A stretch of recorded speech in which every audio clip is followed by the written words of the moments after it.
beginning, somewhere in the middle of this campaign, but it's such a fun campaign. I think we should definitely start sharing this with everyone. So Caboose, just go ahead, let us know what the setting is and where you brought us up to now. Okay, so basically, this was originally a little one-off fun time dealio between James and myself here, Delhandle and I. What's up, man? In the world of Brutal Legend, the universe rather, and he's playing a kind of demon of the what the fuck were they called? It was the Drowning Doom. The Drowning Doom, yeah. And she served under a very important soloist in their army until he was killed by an Ironhead general. After which she took his guitar, the Necrolite, and then blew the fucking temple up that she was residing in, and went on the run. So John here is playing my original character, Omalack, the Doomflayer. Oh. He's our big buffy tank priest. Roadie! Beats the shit out of people. Yeah, he's like a big buff roadie man. And he helped her escape from the Drowning Doom and set up a little cave, which then became her mega stage after she built her army, took out the Drowning Doom, and scuttled with a few more enemies. There's some guys called the Void Singers that she has tussled with a few times now, who are big bads, more or less. They're the big bads of the whole campaign. But there's definitely more. There are some Tainted Coil generals in the works here, and right now we come in after a point where Malphine, James's character, and Omalack are residing at their megastage, built into the top and, I guess, innards of a mountain? Yes, the top and the innards. There's a huge cave system that's kind of constantly being worked on and mined out to make the base bigger and bigger. But the mega stage is basically built into the top of a cracked open mountain. Now, for anyone who doesn't know, Brutal Legend is a video game set in an alternate universe where heavy metal and rock and roll are a religion, not just an entertainment source. It's a way of life. Jack Black is in it. It's a little bit of comedy. It has a lot of cameos of famous rock and rollers from back all through the Killmeister, ages. Rob Halford, Ozzy Osbourne, and of course, so there's a whole lot of tongue-in-cheek comedy, and as you'll see us play, you'll notice that spells and the like are in the form of guitar solos, drum beats, blasting music. You try and get as many fans who are these mystical, ethereal beings who come to your shows and give you power. So that's all you need to know to begin with. If you're really that curious, I'm sure you either already know Brutal Legend or you'll take a moment to go and look it up. Yeah, but if you've never seen it or heard of it before, at least look up the trailer. It kind of gives you a good picture of what it's like. It's a very old game. I have a well, it's like 2010 here actually. When was the around then? Yeah. Old in terms of gaming, but it was a PS3 game. It was one of the first like debut titles on the PS3. It came out in 2009. 2009. That's under Double Fine and EA. Double Fine was it's a lot of fun. If you've never played it and you're a big fan of metal, totally go look it up. It's right up your alley. Definitely. You know, James, Double Fine also did Psychonauts, which would be another really cool thing to do a kind of homebrew session of. You know, I've never actually played Psychonauts. I don't know the first thing about it. I'm sorry. Oh, it's lovely. You guys should at least watch it. I will take a look. It's such a fun game, and it's really it's just well structured. But anyway, right now we find Malphine and her legion, the Frosteaters. So Malphine has this power basically. She can force enemy units to surrender to her will, her demonic black tear tainted will. And through doing this, she subjugates them into her legions, where they kind of, most of the time actually, you haven't really forced anybody to come with you. They're kind of just like, holy shit, you wiped everybody out. Take us in, I guess. Yeah, it's kind of been one of those deals where it's like... We aren't mean to our people, though. No, it's one of you're those definitely deals where like the it's like, chillest leaders. welcome to the Frosteaters. Here's your standard issue shit. Come on in and we'll take care of you. Yeah. Yeah. And we've devised a cool ranking system so Malphine can level herself, her legion up, and her mega stage and everything. So you'll get to kind of see that as it progresses, because only the last session is where that got fleshed out. So it's still new. Yep. Mm-hmm. Anyway, We're still building our system and shit like that as we go along, so forgive us if we have any major hiccups here. yeah, the name of the campaign is Drowning Your Sorrows, and right now we come to Malphine and Omalack after they have settled a great big battle with the Void Singers, and they actually took down one of the head singers, a big bad In general one guy hit, mind named you. Adax. Yeah.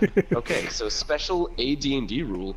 We got an insta kill from one of Malphine's generals who leapt from a zeppelin high above the battlefield, and just thrust his small sword right down between the back of the dude's neck and like the rest of his spine. So And it replaced insta killed the his fucker. spine with a sword, Yeah, more or less. and then forcefully removed it. Yeah, I sure as hell didn't see that coming. I really crafted that boss up, but to make up for it, It was fucking cool at that point, dude. It was fucking cool. we've got a cool ass fight coming up today. Honestly, very big, lots of units. Gonna be fun. Also, a character nobody has been introduced to will make an appearance, and it's gonna be funny. I'm gonna rely on you and Omalack basically to let the crowd know who he was when he appears, but Cool. I'll just play him the way he is. But for now, Malphine, you guys are all in your mega stage up on top of the mountain, and you've just finished basically upgrading all the troops to their, what is it, their third stage now? Third stage, yeah. What is your game plan? You've got Giant Gary, the mega fan you created. Glam Gary. The mega Glam Glam Rock Gary. Gary! Glam Gary is this giant glam fan they created in a spur of the moment. Like a whole shitload of 20s came out all at once, and I was just like, I gotta make this awesome. They were trying to get fans from Lion White's territory, and they just made giant ass Glam Gary, who was one big shrieking rock and roll motherfucker. And that's exactly the same time that they fought Adax and his men. But now you've kind of done that. What was Right. your plan afterward? Well, we finished upgrading my troops, but we never really got to do any of the other minor weapon crafting and shit like that. That's right. If you want So to I go still through that, have, we can do that. yeah. So Give me your descriptions. We'll assign values and stuff. We just have to finish the leveling process here. It might be a bit droll, but until we get some really cool shit going on. But what's it called? no. So we already have all of my troops upgraded, and I surrendered the Tainted Pick of Ormagoden, which, by the way, for all of those listening at home, this was the first artifact, that Malphine received, and it gave me a plus 18 to succeed on guitar solos, which meant guaranteed, basically, unless I rolled a 1, that I would succeed at any solo that I cast, which is like John said before, it's like a spell. So now I need to craft a new pick. So basically, what are you looking for? Just a description type of deal? Ooh, Jim Basically- Dunlop nylons? Well, what kind of solos? Jim You've Jim been Dunlop doing nylons your- are like, those are fucking cool, but like this has got to be like a special Shark fin. A shark fin pick. That might be. Have you seen those? Basically, this is With your the ridges? chance to define yourself. Yeah, have you seen one with the as ridge- the one with the your ridges? soloist. Oh my god! Give me no. a sec, let me look it up. Yeah, it's a standard hard plastic pick with one side with a top scoop. One side has a higher horn, and then along one edge of it, it has these small ridged bumps that you can use to rake up and down the strings. Oh, you know what? I've seen something like that. I've seen like a Dragonheart pick, which is very cool. Those are like they have one rounded edge, one like jazzy sharp edge, and then one strumming edge. Right. And they come in varying like thicknesses and sizes. They're very cool. Yeah, I'm looking at one different right now. materials too. Yeah, basically this is my chance Tortex, to give yeah. you... If you look up here, let me see if I can get a copy of this image. The Tortex by Dunlop is really a nice one. We do a lot of this. All of us play music. We all three of us play guitar, so we like We like this if type we're of thing. rattling off music terms and Well- you don't know exactly what we're talking about, we'll try our best to explain it. If not, just pause the video, look it up, and then continue watching. Absolutely. We also use Facebook Yeah, I because know we're this all one. around the world right now. I'm in Montreal, James is in New Jersey, Caboose the DM is in Vancouver, so it's handy to use Facebook private messaging to send images or things like that back and forth. Right. Yeah, just for reference. What I'll do But if basically, James, if I see like the first role play video I put up, if I see that I get like more than 40 views or so, I'll get all the character sheets and paper info together, and I'll attach it at the bottom in the extra comments so people can click on and see what kind of things we're looking Basically. at. Yeah. but the idea now, James, is the pick of Ormagoden really was kind of like it was like a tutorial item that Right. was supposed to be like super powerful for a while, but now, like, you've been soloing under the tainted influence of Ormagoden. Now you've understood this. Like, just kind of destroying everything without care, being super powerful, just unleashing everywhere, and that's what got the attention of the Void Singers. Right. Now's your chance to define Malphine as, like, her own kind of soloist, with her own influence, other than Ormagoden's huge destructive influence. Right. So, like, your pick will kind of add to that flavor a little bit, you know? Right. So I'm gonna go for a Dragonheart style pick. Mm-hmm. So like, you know, it has the soft edge, it has the one really cool sharp edge, you know. Yeah. And then the playing edge. And so it's gonna be in that style.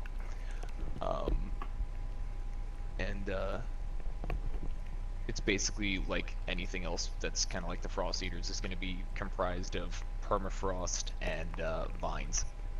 Okay, so like ice. gnarled roots and shit like that. Yeah. So Nice. if ever we say permafrost, by the way, basically is a way of saying ice that does not melt.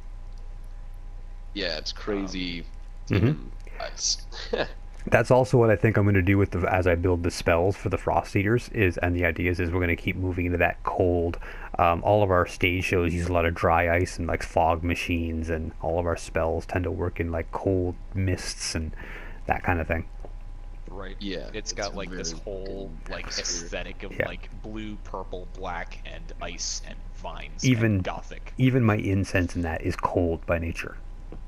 Right. I'm going to start adding Frosteater to it. I think finally, as I build up stat after stat after stat, like level by level, I want to get to the point where I summon the avatar of the Frosteaters. That'll be like my last big spell, and I picture it kind of like Kulkin's ult and Smite, except cold, Oh yes. where he just literally flies, or this ethereal dragon comes flying across in a 50-foot wide path and just blasts everything with a glacier.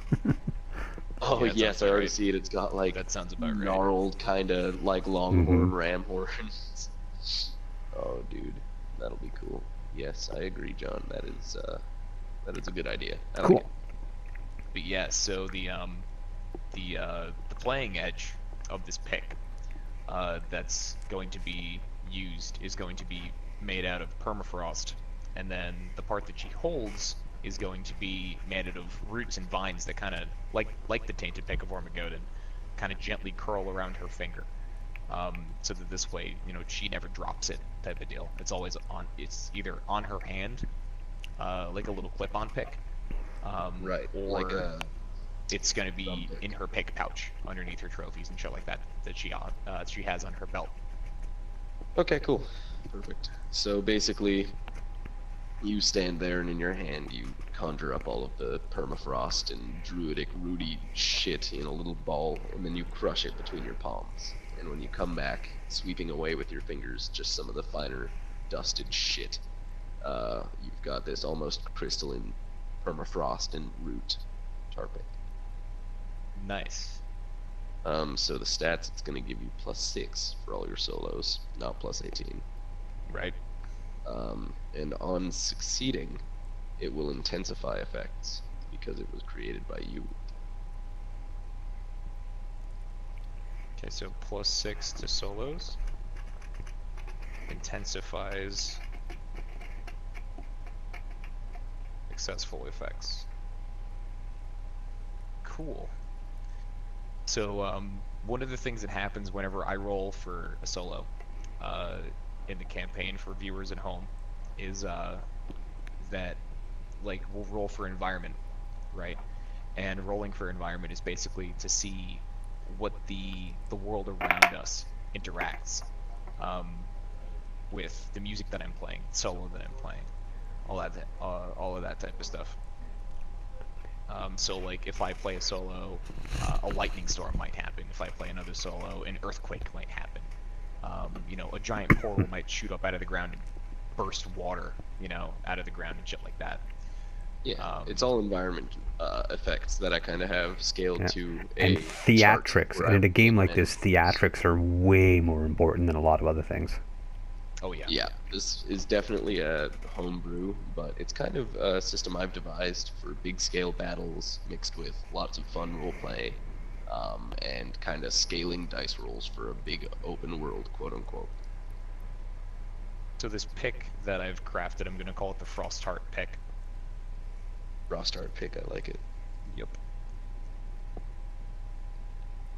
And so that's the pick. I've already evolved my Valkyrian armor.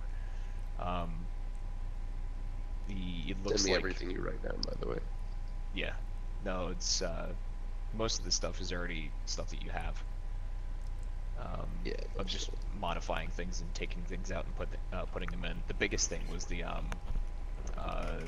troop evolution, right? So, and I already sent you that. Yep.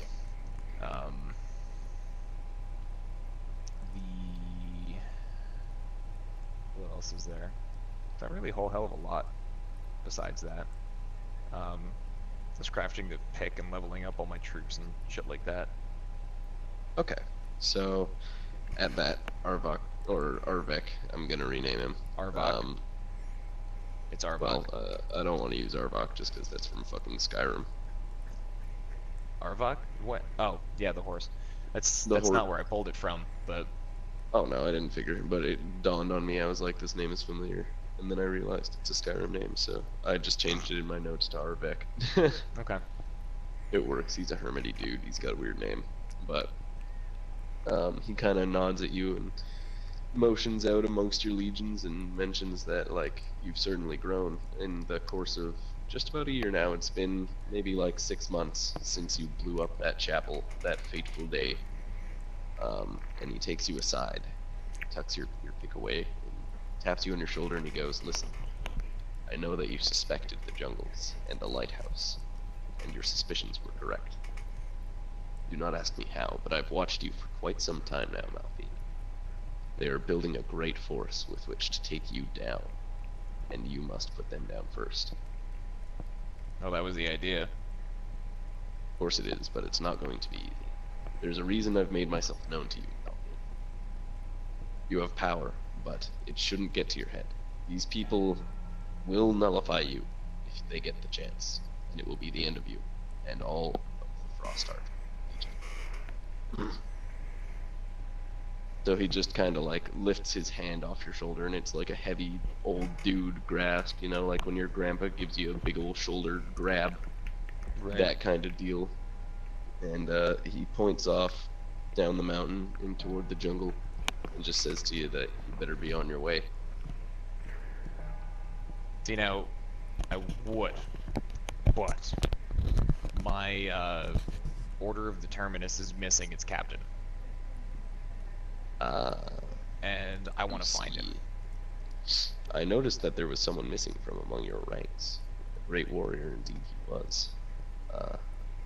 Pained I am to say that I don't know his location, nor did I witness what happened to him.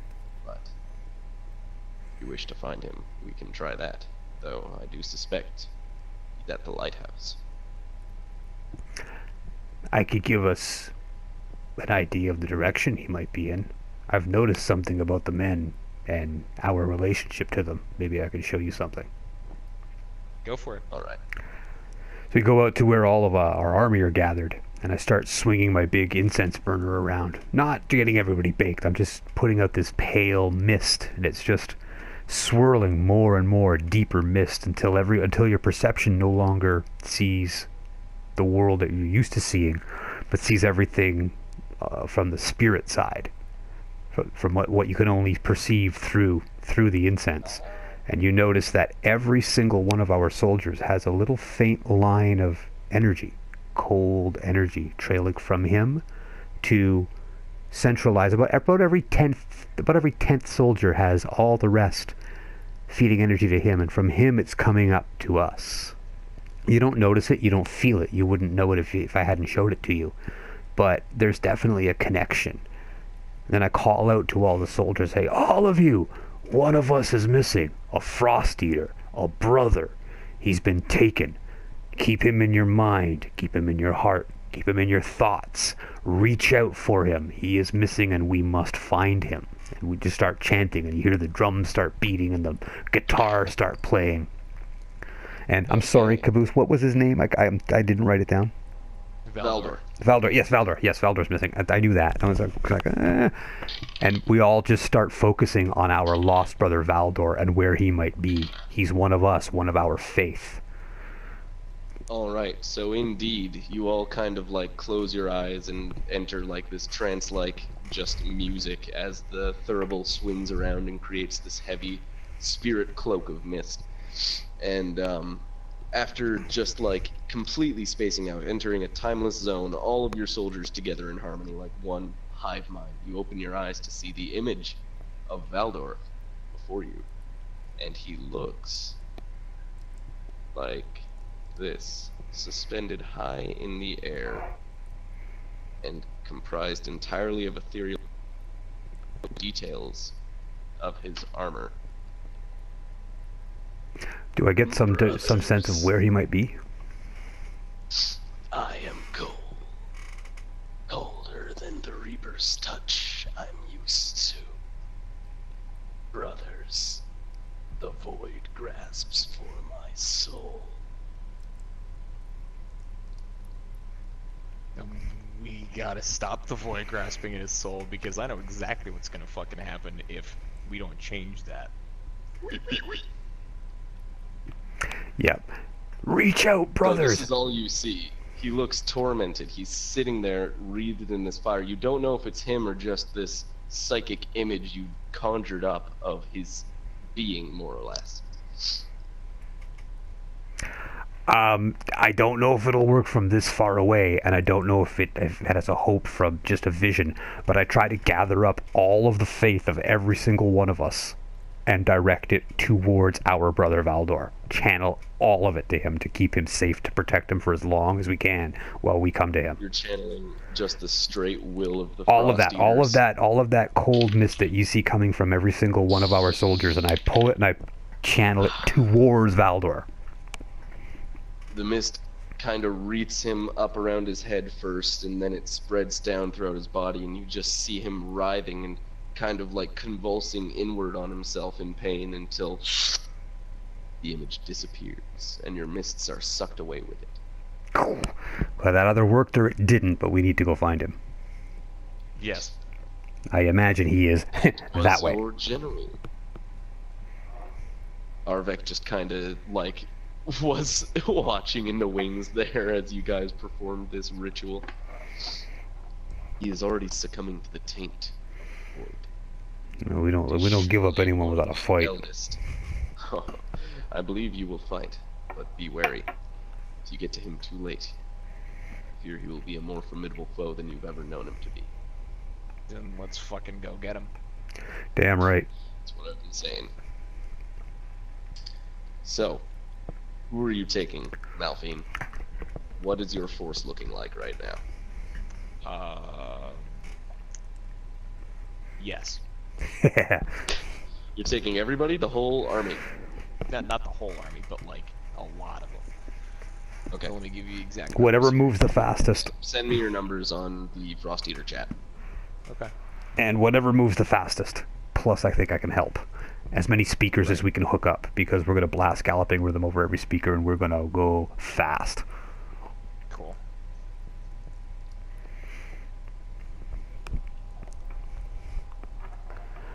For anyone who doesn't know what galloping rhythm is, it's the basic standard rhythm of almost every song by Iron Maiden. and made the most famous by, of course, Run to the Hills. Mm-hmm.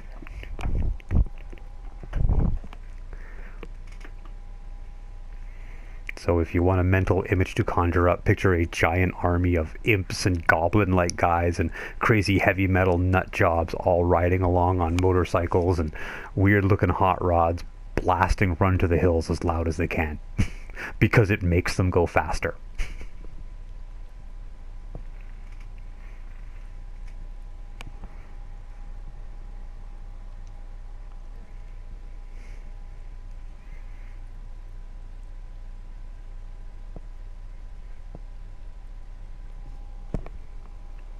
I would love to have music in the background, but of course we would get copyright striked in a split second. So music is absolutely the hardest thing. Yeah, I'm going to call out what songs are kind of like in place for which battles we have scheduled today. Mm-hmm. But that way, if you're enjoying this little YouTube experiment that we're having, you could blast that music while you're watching. And if you have things that you'd like to see us include, especially like if you say, hey, this song would make an awesome spell, feel free to comment at the bottom, and we're always looking for fun things to do. Yeah, even just conceptually, if you guys have ideas. If you just want to chat about what cool music you like, we would love to know, man. This is what we do. Absolutely. Alright, so I'm taking 12 Revenants, 200 Devils, 250 Undertakers, 15 Vomiteers, 4 Himbears, 3 Shock Sleds, and Willowthorn.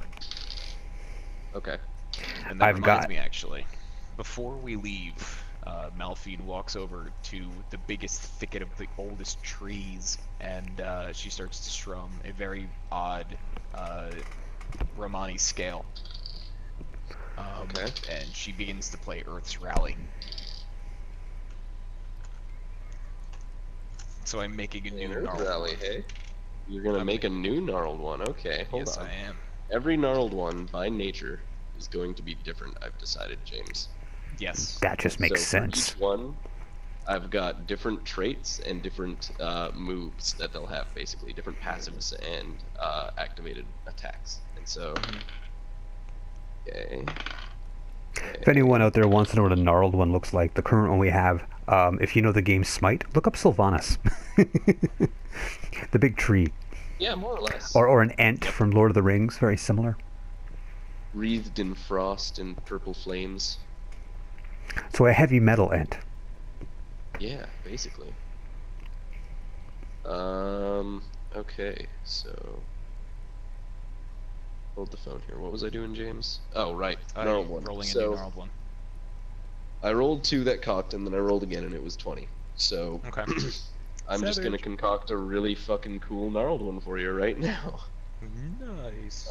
I'll name it, and I will give it traits, and then I will send those traits and the name to you. Also known as Supercut.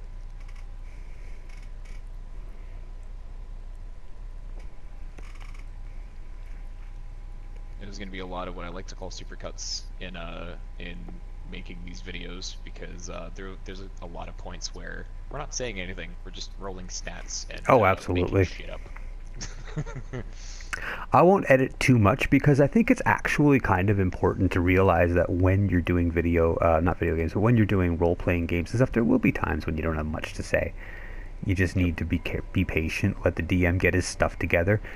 You know, talk amongst yourselves. Sometimes it's a great way to practice being in character role playing, and sometimes it's a break. Step out of character, take a deep breath. You know, Yeah. talk about work tomorrow, whatever. More or less. I have to be up in about 7 hours. Ooh. Well, we'll go for about another half hour or so, and it'll be a midnight hour time. I'm keeping an eye on the time. I could go until like 1. Okay, we'll try that. Desperately have to go to bed.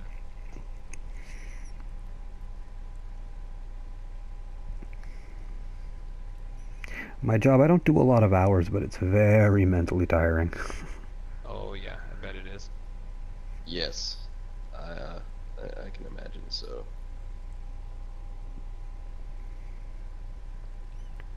But while Caboose is making my new gnarled one, Revenants, I'm just going to go through everything really quick. Revenants, if you're familiar with the Drowning Doom, they're basically repurposed Reapers. Revenants are, if you look up a Frost Revenant from Warcraft 3, that's literally what these things look like, except without the giant shield, and in place they have like a 15-foot siege scythe. And they float around on terrifying skeletal wing. That's more or less what they look like, along with the swords too. They used to be little, like, 3 to 4 foot imps. Now they're like 5 to 6 foot tall devils, and they're some of the hardest hitting units that I have. Then there's Undertakers, and they all have like armored trench coats and stovepipe hats and shit like that. They look like, if you've seen the film, or the short film Backwater on YouTube, they look like the Undertaker from Backwater. Glasses, gothic coats. They all have lances that are functioned into shield, shovels, and shields, like tower shields that are made of permafrost ice. There's Vomiteers, which picture about a 7-foot tall dude, and they throw up tiny like implings, like little baby demon imps that run out and swarm things. They're anti-personnel units. Hymn bearers are one of the 2 vehicles that I have.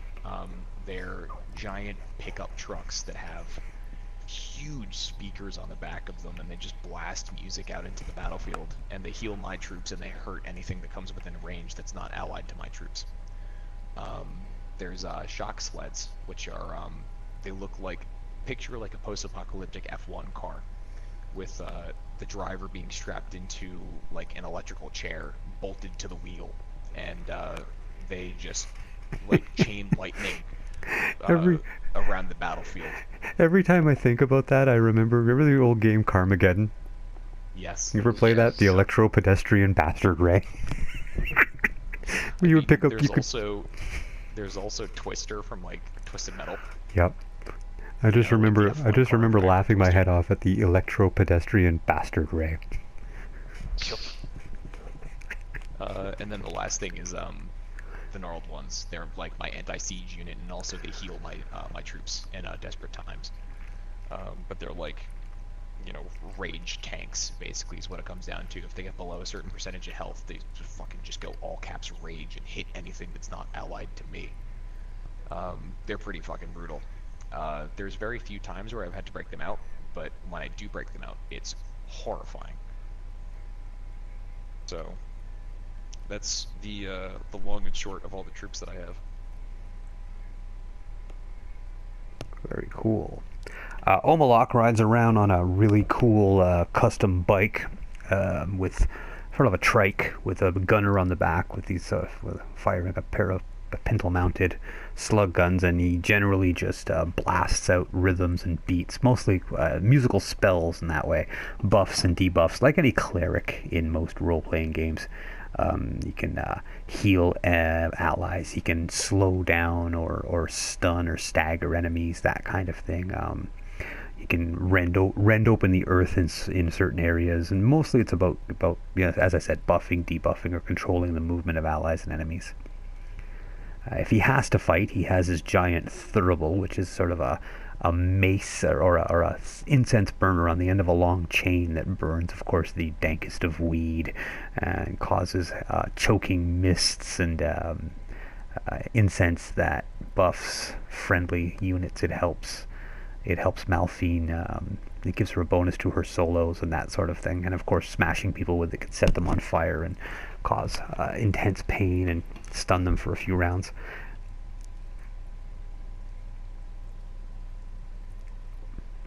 His big thing is being the cleric, or the center of faith for the Frosteaters, and in battle carries the symbol that all of the troops look to and rally to.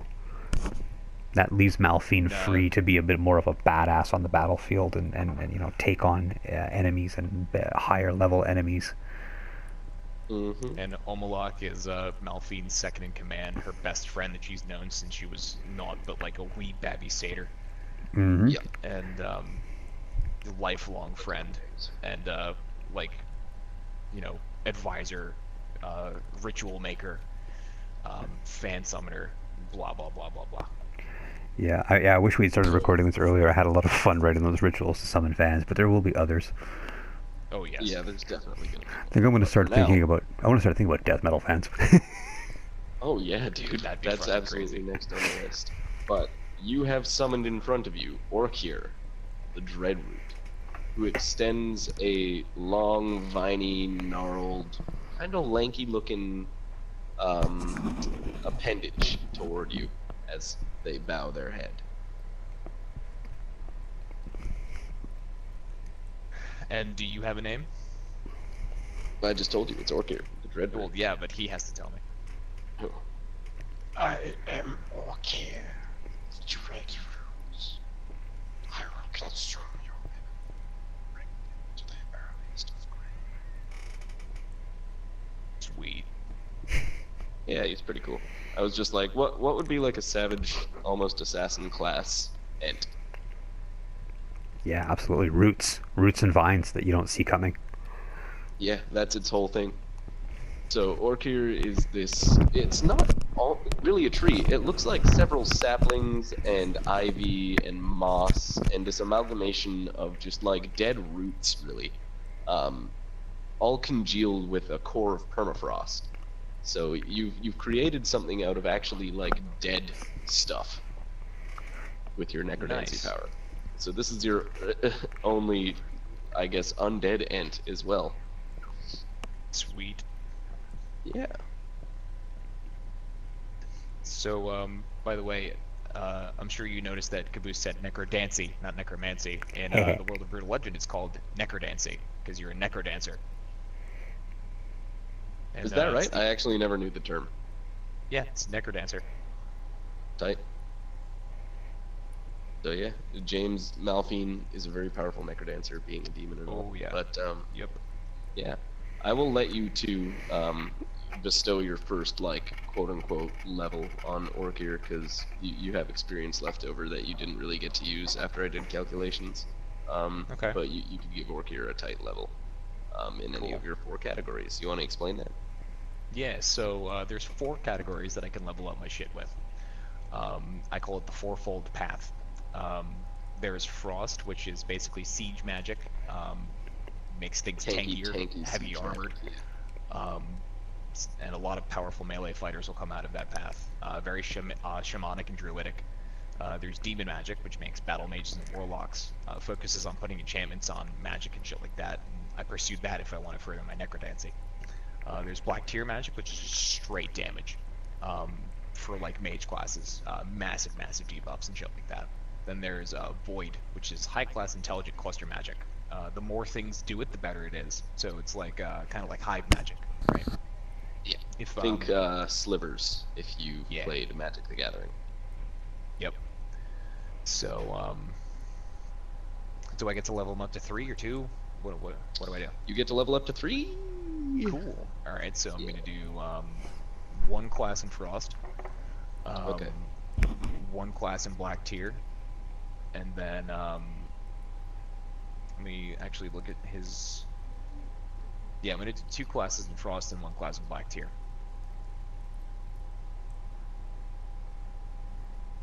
2 classes Frost, 1 Black Tier. So class 2 Frost, class So 1 Black Tier.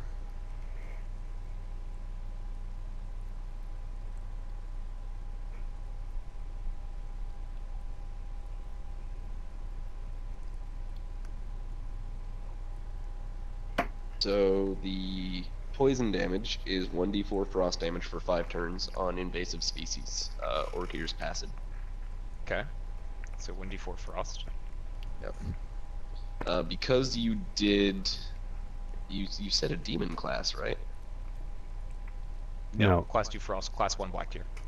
Oh, Black Tier. Okay. So, how can I shake things up? Frenzied Roots will also create a muddy black tier, like drowning swamp where Orchid's vines and roots can feed. So anyone in that like 30-foot area, I'll say, reduced movement speed, debuffs to saving throws, and basically like negatives to their armor class. Okay. So that's its passive. He now creates sort of a black tier swamp around himself as well. Oh no, that's for Frenzied Roots. Oh, for Frenzied Roots. Special, Yeah. special. Yes, that's right. Invasive species is just think of it like Yes, yeah, I see you what ever you read mean. Spawn? Yep. Yeah, it's like his chains, completely Yep. mindless, just his roots going out and fucking people, Yeah, turning them. that's it. like, No, stabbing Frenzied. them Oh, I with- see. Yeah, when he tunnels. Okay, yeah, when he tunnels, he drags under and creates. So, So wherever he that's- tunnels under, he creates a little, like a 30-foot area, like a swampy area. Yeah, of black tears, a swamp of black tears. Black Which tier mire. debuffs. It's going to be called the Frenzied Mire now, as well, Okay. as opposed to Frenzied Roots. And Debuffs, slowly saving throws. consumes enemies. Movement speed and consumes enemies. So, the idea behind Frenzied Roots in the first place was that 2d10 of dudes are, Right. but now it's 2d10 of dudes. Like 30 feet of dudes are stuck in the mire, but 2d10 of dudes get eaten by roots, and the rest of them, if they don't escape, will slowly drown and die in the mire to be eaten by the roots. Yee, fucking cool. Yeah. So, Alright, so eventually I'll Orchid's find a picture supposed for to be him. I'll your- take care of that later. Yeah, your big bad, sneaky assassino, Cool. but not big really. Your 2 ranks of frost will boost their health. I'm gonna give them a 75 health boost. Okay. So So they're at Total of 75. 75 now? Okay, yeah.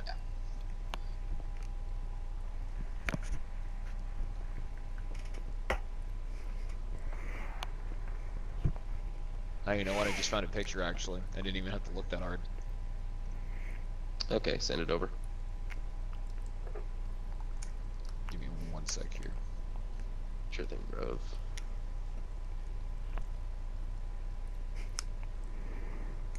This has got to be one of my favorite parts of the whole campaign, is creating new units for Malphine. Oh yeah, no, it's a lot of I've fun. gotta I always say. love it.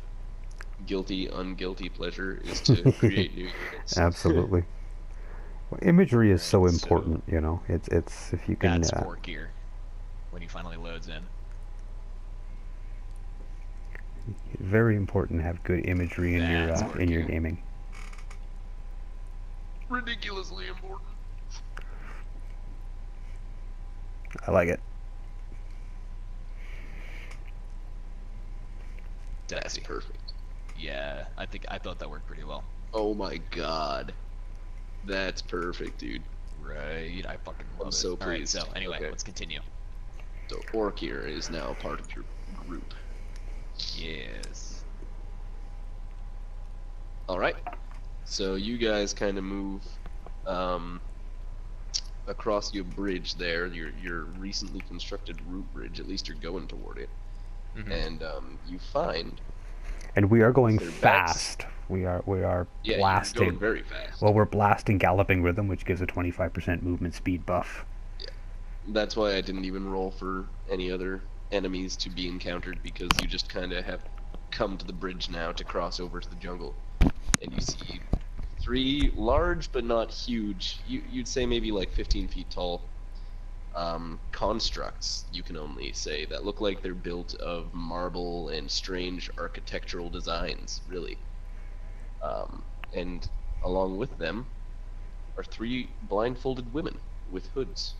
You can tell they're women quite clearly, because, well, Boobs! true legends or dresses don't leave much to be revealed. Yeah, but This is reassuring.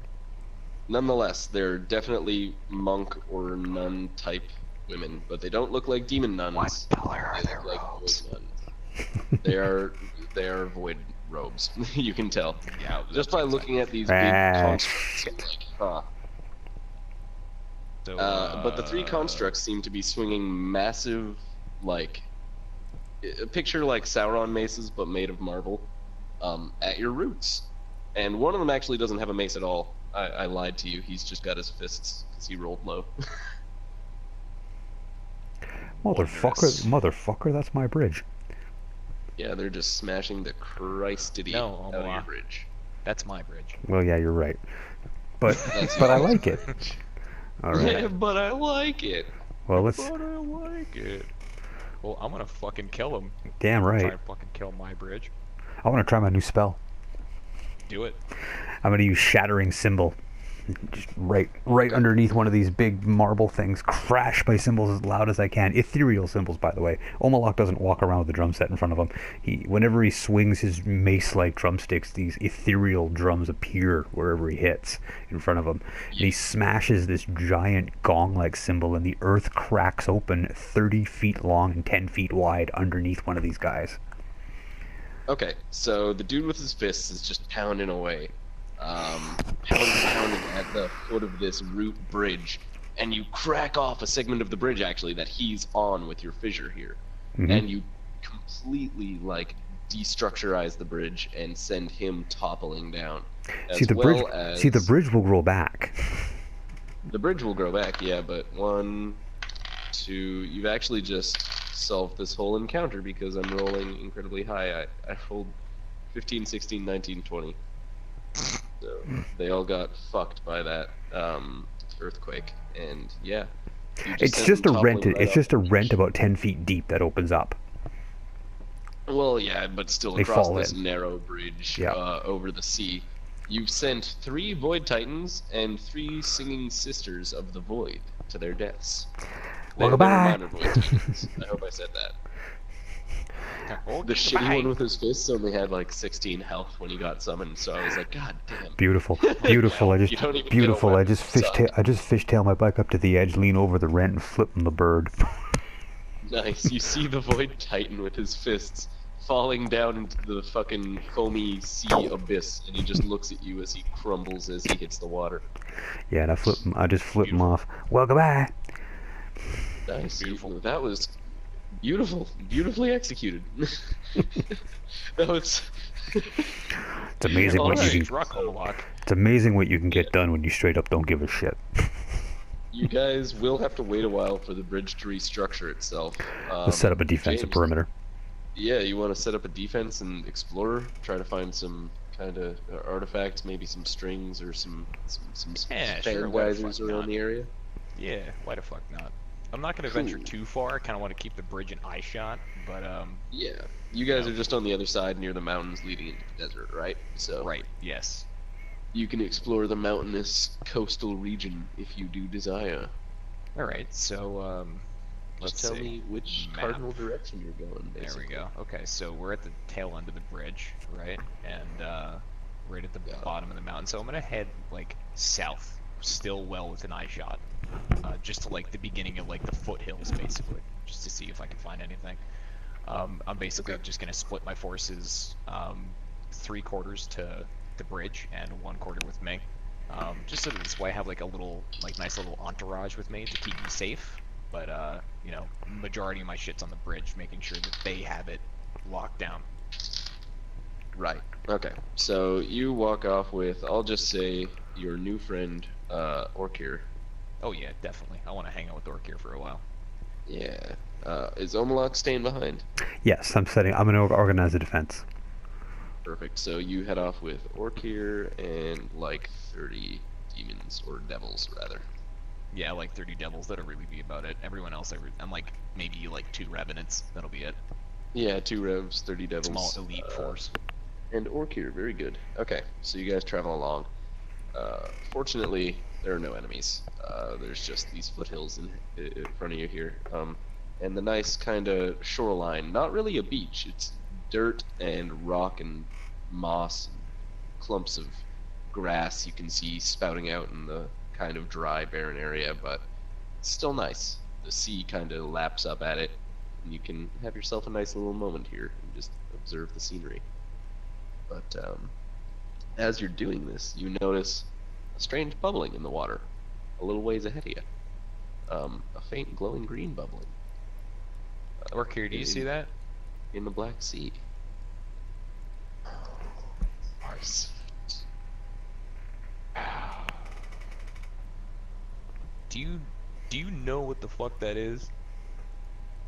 Oh yes, Malphine. I sure as fuck do, Sonny. Alright, well, Sonny Jim, what is it? He said fans, dude. I know his voice Oh, sucks. fans. Okay.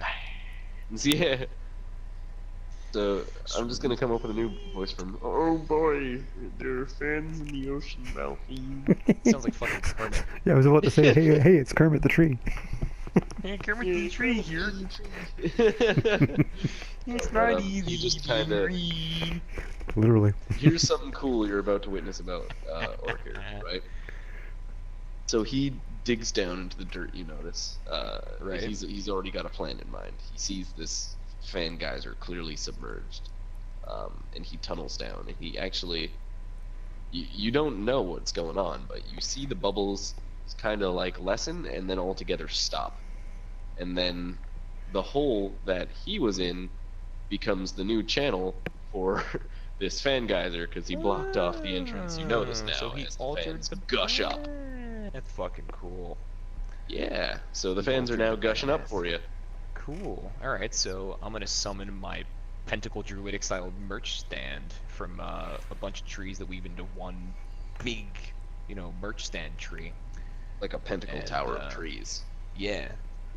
So, because I'm explaining the imagery for a lot of things because, the viewers don't know what the fuck we're talking about. So, Yeah, please, by all means. Yeah, so a lot of the stuff with Malphine revolves around druidic and shaman style and all that type of stuff. Like I said before, the entire aesthetic behind them is like blue, purple, black, and ice and gothic architecture and shit like that. So picture that when you're picturing what this tower that comes over this geyser looks like. That kind of funnels it and collects these fans, this ethereal currency that I use in order to upgrade my shit. Yeah, it's my version of XP. Yeah. And, Awarding fans and currency conveniently. oh yeah. So, let's see, I'm gonna just type in a random letter here. She plays Coming Undone by Korn. It's really heavy, drudgy, fucking rhythm. And Your industrial side, yeah. oh yeah, she barely fucking goes into industrial, so that's much more like Tainted Coil. But when she does go industrial, it's very tasteful. It's a little bit of the demon for us.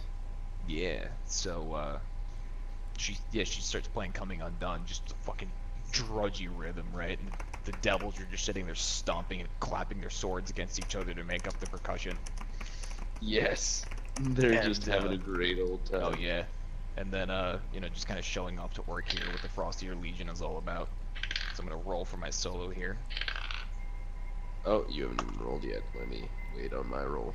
I fucking cocked the die. Hold on. Mine keeps 17. falling off my fucking desk. With your +6, right? No, that's excluding my +6. So 17, 18, 19, 20, 21, 22, 23. Righteous. I got Bumpkiss on my environment roll, but you got enough to make up the difference. So, the fans are going fucking mad, and they enter that state of malleable fanness where you see their energies sap away from that green to like a fainter purple flame that you can then control and shape. Cool. Because they're grooving to your beats. Nice. So they're Frosteater fans. You can do whatever you want with them. You can turn them Nice. into whatever kind of fans you want. I'm gonna turn them into mosh fans. Nice. So like Mosh the fan. the rhythm that she's playing, that really low, heavy, drudgy rhythm. She kind of slowly increases in speed until it's coming really, really fucking fast and triple. It's just constantly coming and eventually turns into Bleed by Meshuggah. just progressively getting angrier and angrier as she's you know, strumming out her rhythm, and the devils are going fucking insane. Actually, I have to make some rolls here, James. I have to tell you. Go for I it. have to make some rolls. Go for it. Because your devils are going insane, and you see there's a fight breaking out between two of your devils, and one of them looks like he wants to fight, but he's not sure. But there's a fight that's broken out, and they're not holding anything back. They're going swords to the fucking, like, teeth, you know? Like, they're ready. Okay. One of them makes a swing, and he hits, and he does 5 damage. And the other one, holy Christ, he just outright, he takes that hit, and he sees the blood, and he wipes his clawed hand along it, and he just kind of like wipes it in his opponent's face as he drops his sword and wraps his clawed hands around his throat and just drags him to the ground with him. I rolled exactly as well, 3 points over the health that your dudes have when he did his damage, so he just fucking, he was like, fuck you, you know? And he strangles the life out of this devil in front of you, and then like rips his throat out with his teeth, and they all scream in revelry and begin to dance more furiously. Fatal mosh pit, beautiful. Fucking crazy. He got riled. He did get riled, man. He got riled the fuck up, dog. So I now have 439 devil architects. This one Instead got of 440. Think like the Cal's Kalasar if you watch Game of Thrones. Like, Right. they just go hog wild with the fury until one of them eventually picks a fight with another one. Pause for 30 seconds so I can clip through. Trying to gonna fucking behead this thing. Okay, so he gets 2 automatic hits, which is wunderbar. And that will do. yeah, that's they 2d10, do- right? Yeah, it's 2d10. Oh, he That's gets 20 plus. damage right then He and actually there. gets +2 to his attack rolls as well because he's in the intent. Frost cleavers, It's auto hits. Frost cleavers are True. instant hits. I should roll to see if he crits. I will roll to see if he actually does crit, because that's nice. He does not, unfortunately. But I'll roll his double d10. Either way, he does. Yeah, 2d10 plus 5 frost. I got 2 1s, so I'm gonna re-roll. Okay. Okay, so you deal a whopping 22 damage there, Commissar, Jesus and he does. fucking Christ. He fucking beheads this thing. And he takes his squishy tentacle, still writhing and almost humming head as a trophy, and sticks it on his fucking banner. Good. It's still just kind of writhing its last, but you assume it to be muscle function. The Right. body disappears. That's fine. Yeah. Alright, There's so, still 5 more of these things, and it's still your turn to order your forces. Right. Alright, so, Orkir. Orkir the Dreadroot is, gonna sprint forth into the battlefield and, cast Frenzied Mire.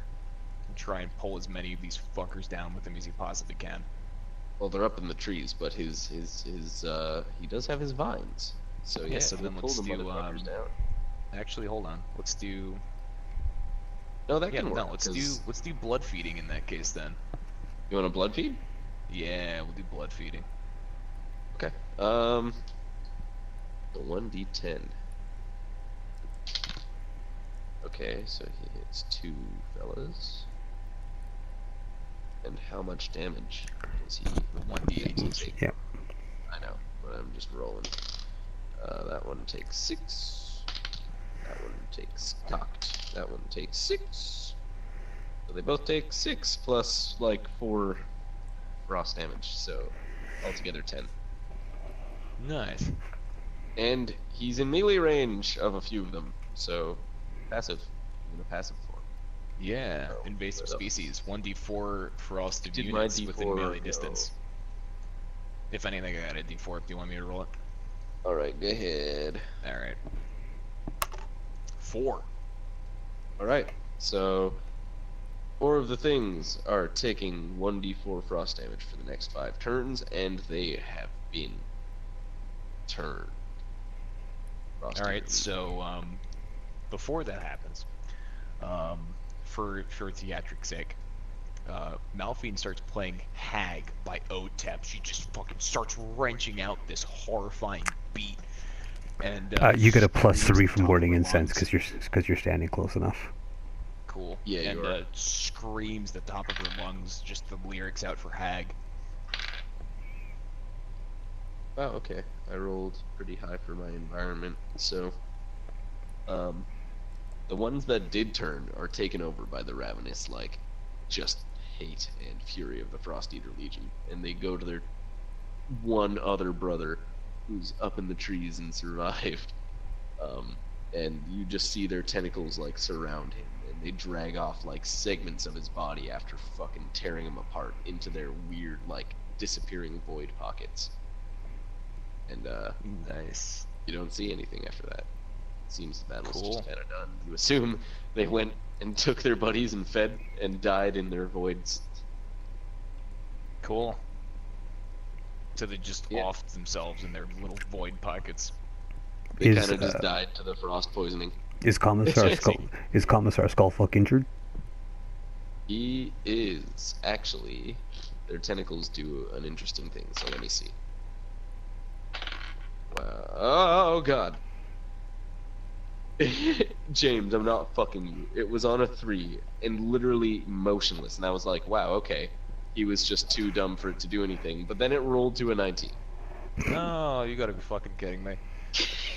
Like, it was motionless on a 3, and then it was a 19. So, Bitch. you look in one of his eyes, and where you're normally like used to seeing like weird goat eyes, you recognize absolutely the like stark, almost too perfect structuring of an eye tainted by the void. Great. But only one, and he's kind of twitchy about it. You I'm gonna try and heal him. Skullfuck? I'm gonna try and heal him. I am still loyal to the Frosteaters. I will Goddamn be right you are. Good. Breath.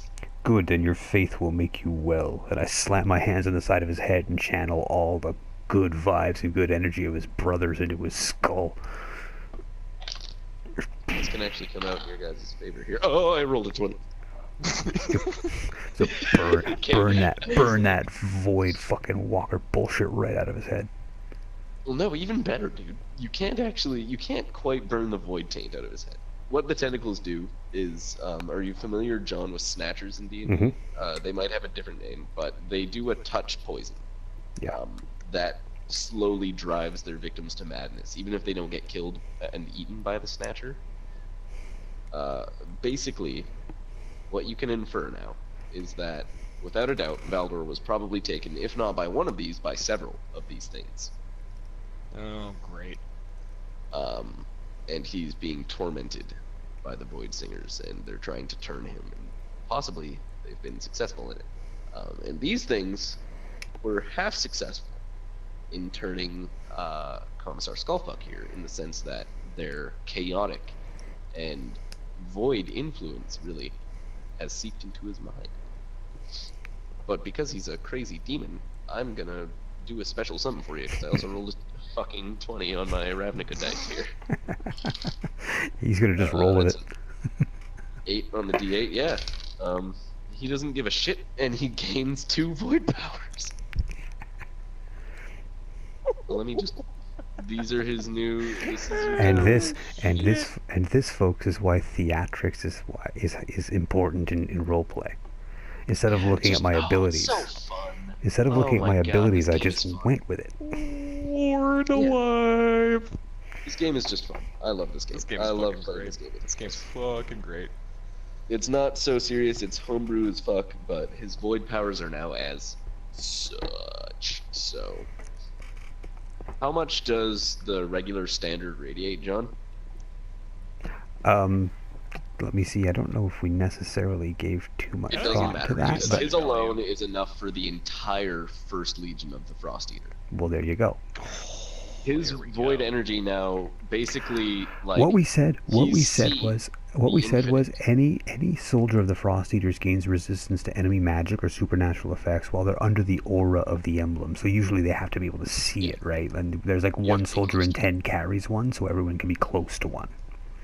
So Now this basically everybody, they don't need a bunch of them. There's this guy here, and he has so much like power. Basically, he's seen the infinite. He's been touched by this weird chaotic seeping taint, but he's come back from it. And so what Nice. he's been able to do is like envision fucking what the void thing wanted to show him, which was where it was taking him, this perfect void pocket of strange colliding like MC Etcher shit and nothingness. Have you ever seen Interstellar?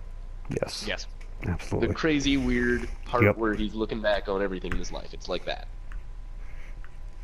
And that's where it wanted to take him. So with that, he can kind of connect as one and all to his brothers. And one of his void powers as such, the power of the hive mind. Nice. So basically, Commissar Skullfuck rolls initiative for however many devil architects you have. And he can command them all at once. Yeah, we're gonna kick I'm ass. going to call him a Void Commander. Has hive-like influence over the devils he commands. And they can all act on one turn. So they basically, they're like a perpetual org. I have an interesting notion as to how that could work. Imagine if any one of them, let's say, succeeded in a roll to see through an illusion or to, let's say, avoid a trap, then they all do. Exactly. Also, one of them teleports. They all teleport. What up, bitch? Mm-hmm.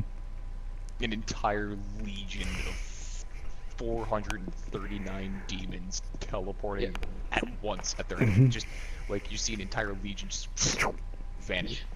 Hello. That's fucking horrifying. And the The creepiest next part thing is they you all learn- raise and strike with their swords, literally in rhythm. Yeah, it's like, it's scary. These guys are scary now, and they're about to be scarier because he's learned another thing from the void. And I'm actually gonna roll because I've got a big table of like Go for weird it. void powers. Go for it. Let's see. We got a 7. What is a 7?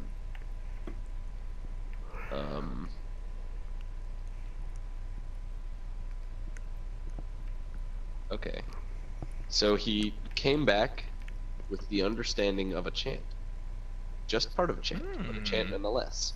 Ooh, something for me to It was study. something he heard while he spent quote-unquote eternity, even though it was like 2 turns, in the Right. mind's eye of this turning creature. And this chant was something he came away with. So when he's chanting this, he can chant it like anytime, really. It's just like a passive thing. As long as he's not being injured and sustaining injury, he can chant it. This chant allows him to revive the dead. Definitely going to start studying that. Yeah, he can revive 1d4 of dead allies, basically, around him. That's And then, fucking like, crazy. there's no limit to how many times he can do that. If him and his buddies are on the front line, it's not overpowered, but he can still, like, him and a group of dudes, let's say, are ambushing. Like, him and 12 dudes. 4 of his guys are down, that leaves him with 8. Nope. Bam. D4. Let's say you get 3. Now you've still got 11 fucking dudes. What up? That's fucking crazy. Awesome. Yeah, and then he can go back and do it again and try to bring up his other buddy who didn't come back with the rest. Cool. So yeah, he can just This void seems- sing to the This point seems where like a their good souls spot come to back. stop. Well, you know, John, if you want to stop now, we can stop now. But you guys are just about to come to the big reveal here. Well, I Ooh. want to get to Beldor. Well, okay, I then, wanna- let's do I want this. to get to Beldor. Yep, okay, let's do this. Okay, so you've taken down. I'll just tell you guys this. There were 3 encounters I had planned for this session. It was the bridge ambush, which you dealt with flawlessly. The taker ambush, which you dealt with flawlessly. And now you've come to the lighthouse, where everything seems to culminate in this very weird, like, backwards timeline flow. of aging, where the jungle seems to have gotten incredibly young around this lighthouse, which you noticed was dilapidated when you first came and inspected it, but now stands incredibly tall, shimmering, and at the top is a perpetual beacon of void flame. I have a feeling I know what that is. Well, that's gotta go. You turn around and you look out behind you, and you see something that you've never ever been able to see before in this jungle because it's been so dense. But you see all the ancient ziggurats completely clean, and like they look like they're being used, like stretched out just throughout the jungle. You can now actually see in the foliage these ziggurats, and they're not just covered by shit and growth. They're like fresh stone monuments that look like they were built yesterday. How nice Alright, is them this to lighthouse has got to go. Well, how nice is them to clean it up. Now let's kill them and take it from them. So as you approach this tower, you hear a familiar voice. My brothers, you must cease. Please, please turn back. Abso-fucking-lutely not. Valdor, you're one of us, man. The Valdor that roamed with Malphine is no longer. Please, while you can. So if that Alright, Valdor's so not here's the around deal. anymore, we'll take this one. Here's my ultimatum, right? Either I'm taking you and forcefully making you serve me, and then you'll see my ways, or I'm gonna fucking decapitate this being that has become Valdor. So with That's that, my Malphine, ultimatum. and this is what I've been waiting to do to you. This is not the big reveal. This is not even the big battle of this session. This is just one thing that I want to do to fuck with you. A hand reaches down from above Malphine, out of nowhere, wreathed in iron and green void flame, and it grabs her by one of her horns and just lifts her up into this disappearing pocket of air in the sky. John, you're the only one that seems to be able to react. What do you do? You're the only Friggin' one. I'm wrapping my thurible around her waist and dragging her back down, because oh no, you are fucking not. Alright, you wrap the thurible. But Right you're around her going up waist. too, John. Well, then it's taking my whole motorcycle with me. Oh my god, the motorcycle too. So, you and your motorcycle go up into this strange, ethereal version of where you just were. That's all upside down and archaic and ancient. It looks thousands of years older than what you remember. And he's standing atop this tower that everything else around it is ruined, but this tower is the only thing left standing. And it's glorious. It's this beautiful, gilded, white marble tower of perfectly architectured structure in every aspect. And he just calls down to you, Malphine. This timeline. This is a world where you have died, and we are many. Yeah, well, so are we, fuckface. Let's do it. So, it is now that revealed to you is Valdor, the turned hand. His scythe is no longer the scythe you remember, but a strange, almost elegant-looking curved piece with a blade made entirely of flaming void energy. He definitely looks less warrior and more reserved kind of mage now. He's got no more kind of coverings over his head. His robe has been replaced by like slightly armored robe, but not a bunch of armor. And his entire body, instead of being part frost skeleton, part kind of like purple fire, is now ethereal void flame. And underneath you still do see his skull, his bones, but they've changed into an almost crystalline substance. Roll initiative, please. Let's Cool. fucking do it. Roll me 1, 2. Yep, I I'm got rolling you. for John. Oh no, you do it, James. That makes more sense. Alright. That cocked. A 19 I don't even want to say for that's Omalack. fair because Valdor rolled a 20. You're gonna fucking shit your pants because I rolled a 22. I got a 19. Okay, we have to tie break. Alright. Roll. An 18. Okay, so you go, then Valdor How goes, far then away from us John is goes. Valdor?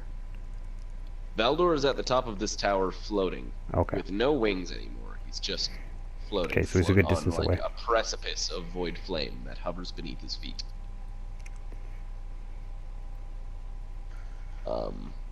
But James has initiative, so...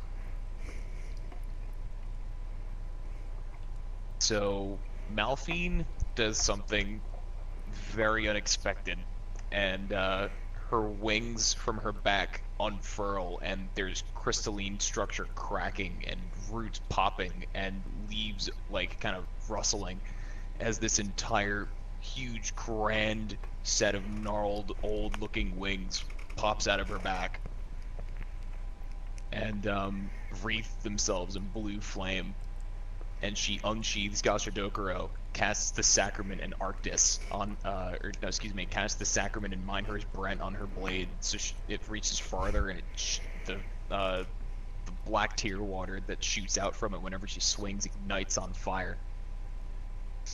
And she shoots upward at Valdor to try and, give him a good old 1-2.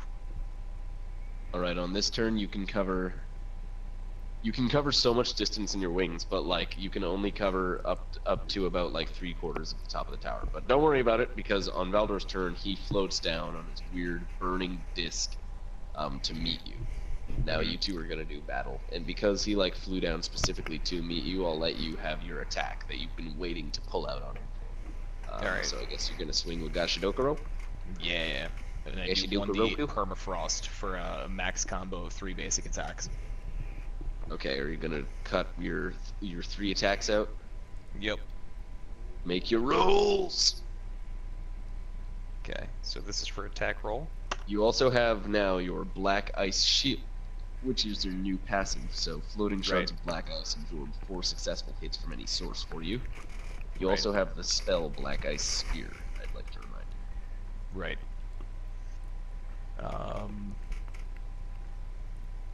Yeah, so you know what? In that case, can I retcon what I just did? Because I completely fucking forgot that I had the Black Ice Spear. Or is it too late now? You can go ahead, I'll let you mulligan Okay. that one. Just because Cool. I know you didn't know. That's why I Cool. reminded you. You're right. So she's gonna unfurl her wings and kind of float up a little bit in that case. Not fly at him, but float upwards. For sake of theatrics. And this black ice, like little crystal, starts to form in her hand, and her hand kind of curls around it a little bit and grips it really tight. And out forth from it extends like an 8-foot javelin, just made of black permafrost and this ethereal fog coming off of it. And she like kind of takes her arm back a little bit and sets up her aim and throws it as hard as she can. Alright. Because it's an instant hit. It's 1d6 plus 4. And then they had to make a fortitude save. And Valdor can't even dodge it with his special shit. So he gets hit. He's gonna take a d6. Alright, so total of 6, because I got a 2. Nice, so he takes 6 damage here, so he's this many.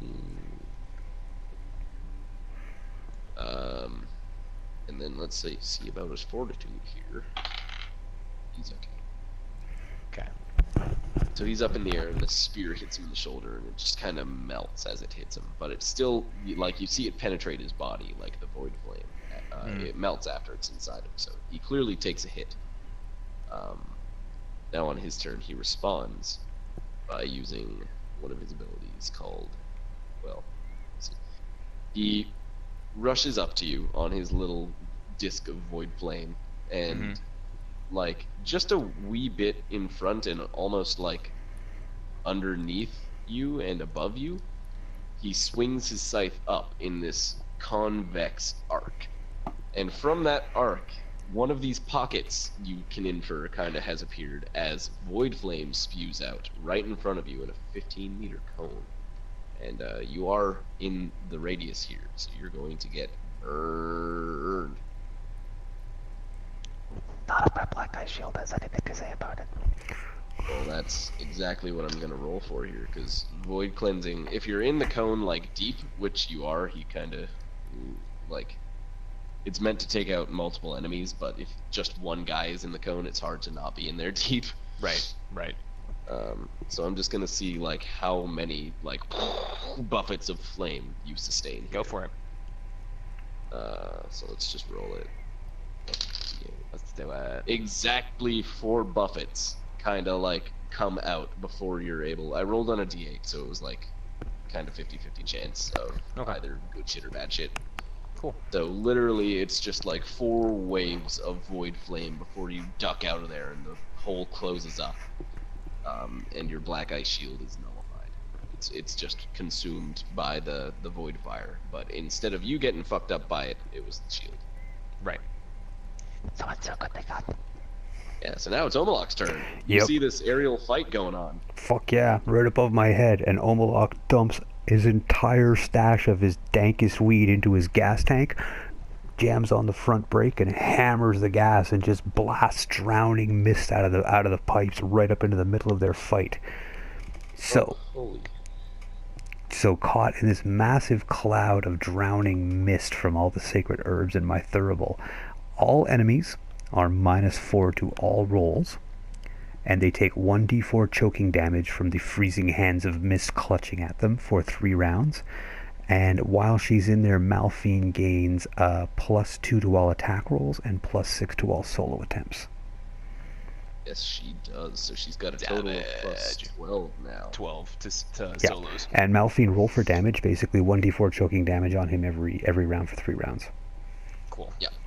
It also So slows him starting- down a lot.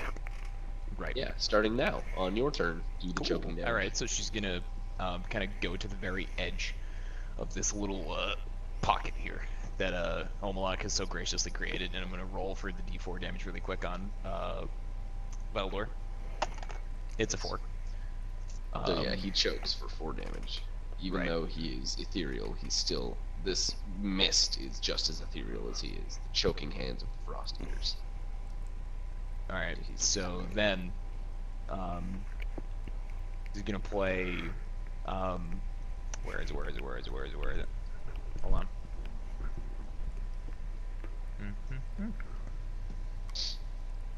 T. There it is. Just gonna play Haunting by Threat Signal, and Haunting is also the name of the solo that she's about to play.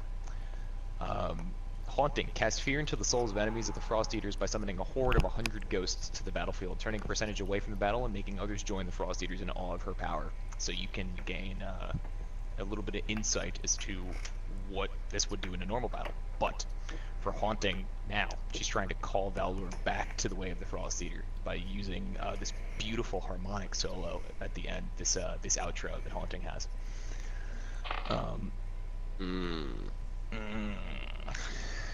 So I'm not gonna say the number value, but I'm gonna let you have that sound. Okay. I got it. 20. Yeah, I bet you did. Your solo is beautiful, and the effect goes off without a hitch. But Veldor is undoubtedly at the end of this. Not only is he unaffected by the ghosts and stuff, he's a fucking Void Reaper. He's seen some shit, man. But he is still wreathed in this just crazy void fire. Okay. And mist, which he's choking on, but you basically just summoned a bunch of ghosts, which actually, that's interesting. It's really interesting because Veldor has something to say about that. Okay. Remember, so, he's -4 to any roll he makes. Right. Yeah. Well, he's got some modifiers that you guys don't know about too, but I'm aware of that. Before he says anything, Malphine, after she kind of gets to a more quiet part of the solo, she gets to like this beautiful outro that she's playing, and she's like, you know, kind of gesturing with her guitar neck to all the ghosts that are around him. And says, "Look at these. These are your brothers. These aren't your enemies. These are people that you know, that you fought with, that have died for you. How many would Remember you say them. there are? Come back to me. There's like probably like 250. Okay. And there's quite a few of them that are deceased reapers.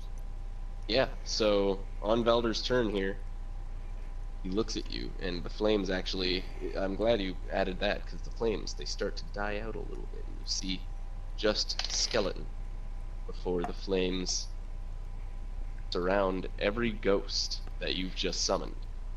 Malphine, you are so right. My brothers, join me.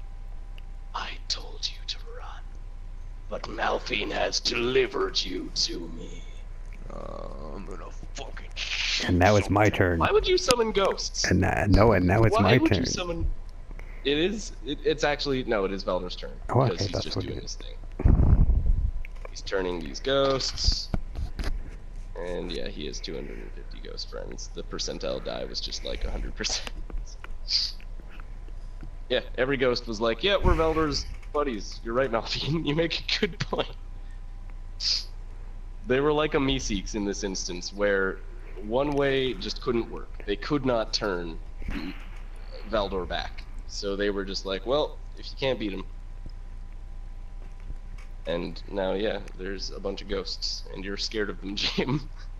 Roll a die. Oh, wait, it's not James' turn, it's Omalack's turn. Omalack, roll a die. You see something scary. Wait, Okay. you don't have any die. James, roll me a die. I'll roll. Okay. I was about to say I have a d20 in my hand. 19. Okay, so John's pretty scared, but he's not gonna run away from it. He's not And that scared. he pulls up the Frosteater symbol and slams it on the ground and screams, "Frosteaters never die!" And lights off the biggest burst of faith in the Frosteaters he can. Because they may be ghosts, but they're still. Oh my god, I they're rolled still, a nat 20. Okay. because they may be ghosts, but they're still Roll ours. to confirm. Yeah, I have to roll to confirm, because that means something that... Oh my god, it's another 20! I have to roll again, because that means... Oh my god. Did you get another It's a 20? rare triple 20. Oh my god. James, I have a boner. I'm not even... I have a boner. I don't know how to feel. Except to tell you that... were those all your units? Yeah, all of them. How many... Okay. 250 dead. What were they, Undertakers James? Because and they're imp- all back, and they're immortal now, because the Frosteaters never die, motherfucker. They're all devils. I don't know. They were all devils, and then some reapers? Yeah, there was the. I've counted. Okay, I've lost 10 reapers over the course of the campaign. So now that's 27 reapers. Okay, so because I That's rolled... 240 devil architects that I just got. So I now So have yeah, because it was a triple 20, 600 and... and 30, 40, 50, 60, 70. I have 679. I have more devil architects Don't- than I have reapers. You do not want to add these guys into your regular troops, because they are definitely not regular. They come back, James. Okay. They don't have physical bodies anymore. Their bodies were buried, rotted, or destroyed. Yeah, they're But just these ghosts, souls are but they're ours. compelled by John's argument. So no, what happens here is the souls go, wait a sec. We're Valdor's brothers, dude. We owe it to kick his ass for being a dick. That's what we should do. So they go, fuck this, and they dive down into the earth, and they come up as, you know what? An immortal Frosteater, demon, earth, root, frost, titan thing. That just looks like one massive revenant ram demon. Made of like the ancient mammoth bones and roots and rock and ore of the earth with permafrost mixed in. Because triple crazy. fucking 20, motherfuckers. When does that... What the fuck? I'm gonna make a new spell called Frosteaters Never Die, Yeah. Wow. where I literally summon up some of our immortals to kick some ass. Yeah, so for the duration of this fight, and maybe beyond, you've got a new unit that is the largest unit you've ever had, Jane. What will you name this titan, this monolithic being that is the culmination of those 250 dead Frosteaters?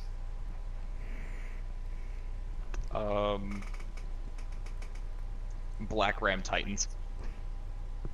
Well, there's probably only ever going to be this one, but you might be able to replicate more. But beyond that, you now have your first Black Ram Titan.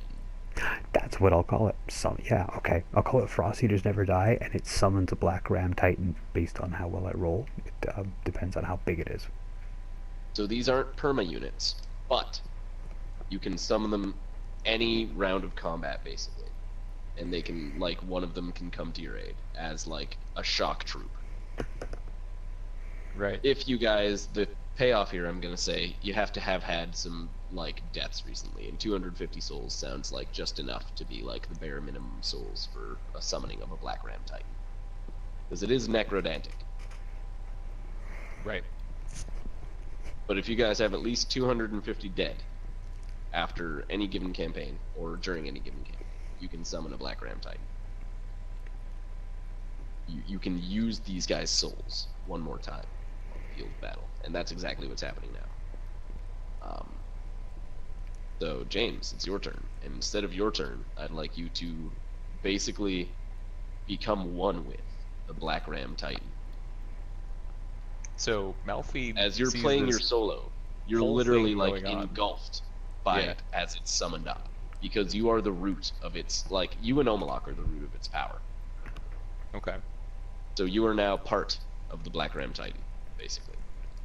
Right.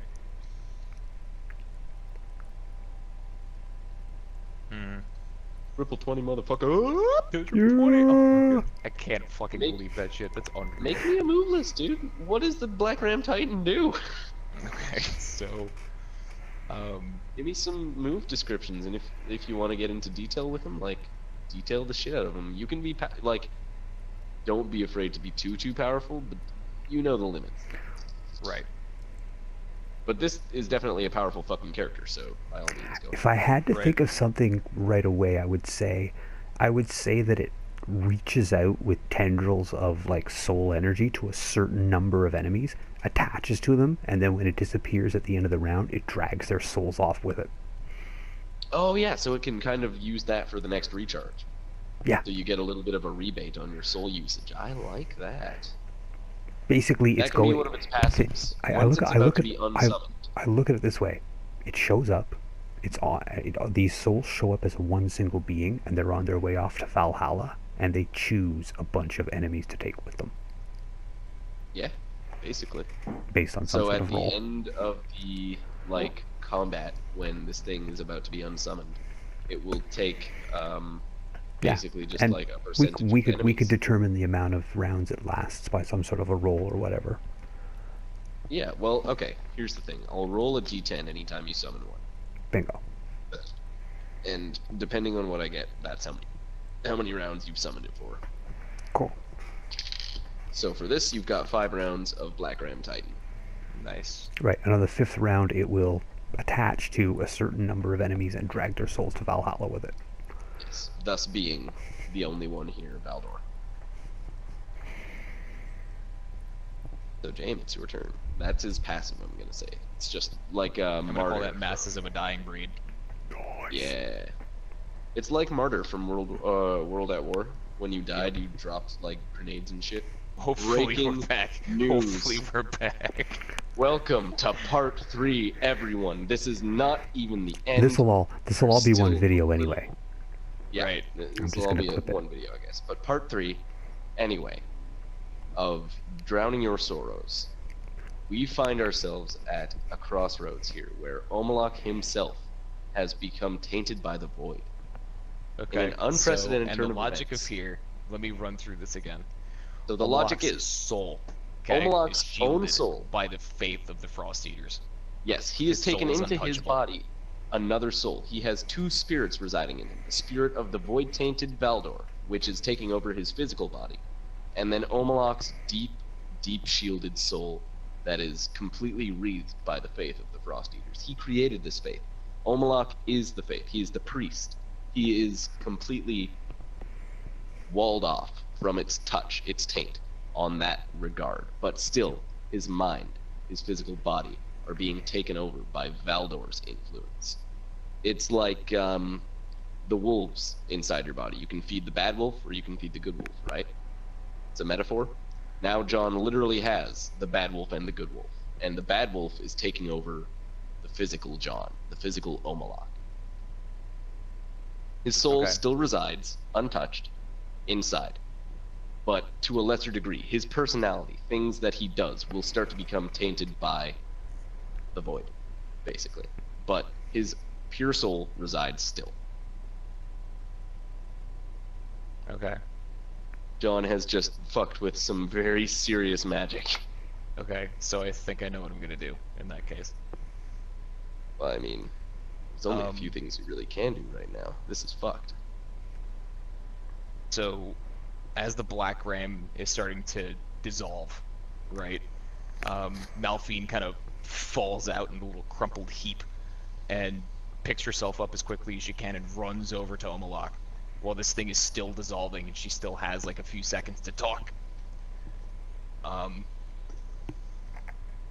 Like grabs Omalack by his horns and says, "You need to put your soul into your thurible right now." Oh, you want him to try and phylactery? Okay. This is going to get interesting, because first off, John, how well do you think you can play me a void-tainted but struggling to still be their Omalack? No problem. I'm Go loving for it. it. I'm loving it. Absolutely. The floor is all you twos. All right. You need to put your soul into your thurible right now. I actually know exactly what I was going to do, too. So I grabbed the thurible, the smoking, misty thurible, and I literally suck every ounce of mystic smoke from it until it's empty and cold.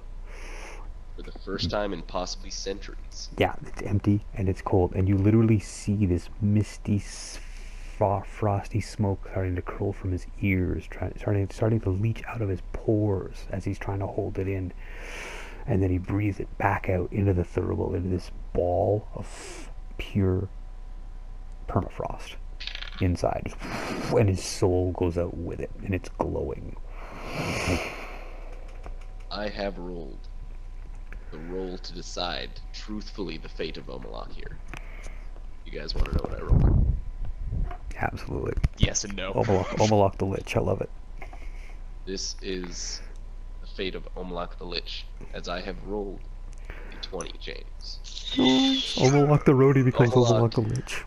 resides now, the pure soul of Omalack, in the thurible. And in that moment, the eyes of Valdor turn to you, James. And as he reaches out, almost as if to strangle you, gone. And the thurible is all that is left. And the Black Ram crumbles and dissolves. And she's just John, sitting you're there a living holding this thurible. thurible. I'm a living thurible. And I just need a body to She's just possess. sitting there holding this thurible and like falls to her knees and just sobs, like gross, hysterical, I'm in here, boss. snorting, crying, sobbing, and comes You can like still hear rips Omalack's herself. voice. Well, hold I'm on. in here, boss. Rips herself back out of this void pocket, and just there's this army in front of her, like, you know, God knows how many strong of devils and just people that are cheering their fucking minds out and just like, she's back, fuck yeah, like, Yeah. and then all of a sudden The one only person, two things, one James, person that came goes, back.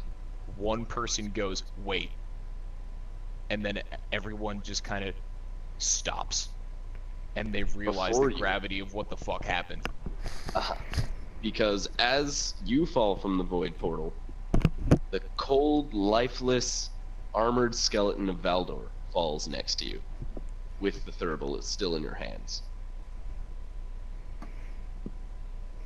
And everybody truthfully knows what just went down. It was the blink of an eye for them, but they know what happened.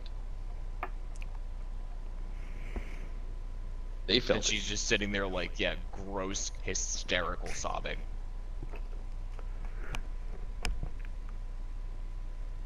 Oh Like, boy. weeping. Yes. So, that was cool. I love changing Did not things. expect any of that to happen. Nice. Yeah, that was fun. That was cool. But there's more. James, you do not get a break. Because as you look up from this horrible, horrible situation, clutching the thurible next to the cold, lifeless body of your cold, lifeless friend, you see standing in front of you. I was going to have him with an army, but this is where the roleplay comes in. Is possibly the most like lavish looking void singer you've ever seen up to this point. He's tall. Mhm. His robe is actually white with gilded like gold edging. And hanging from his neck is a long, like heavy looking chain with the symbol of Ormagoden laid into it. Okay. Malphine, I see you have met Baldur. You took him from me. The maw of the void consumes without mercy, Malphine. I am the maw of the void, Vorzek. And he bows to you very graciously. This guy is a practiced, old, ancient fucking thing. You notice even he's so ancient that as he's talking, he's still chanting under his breath.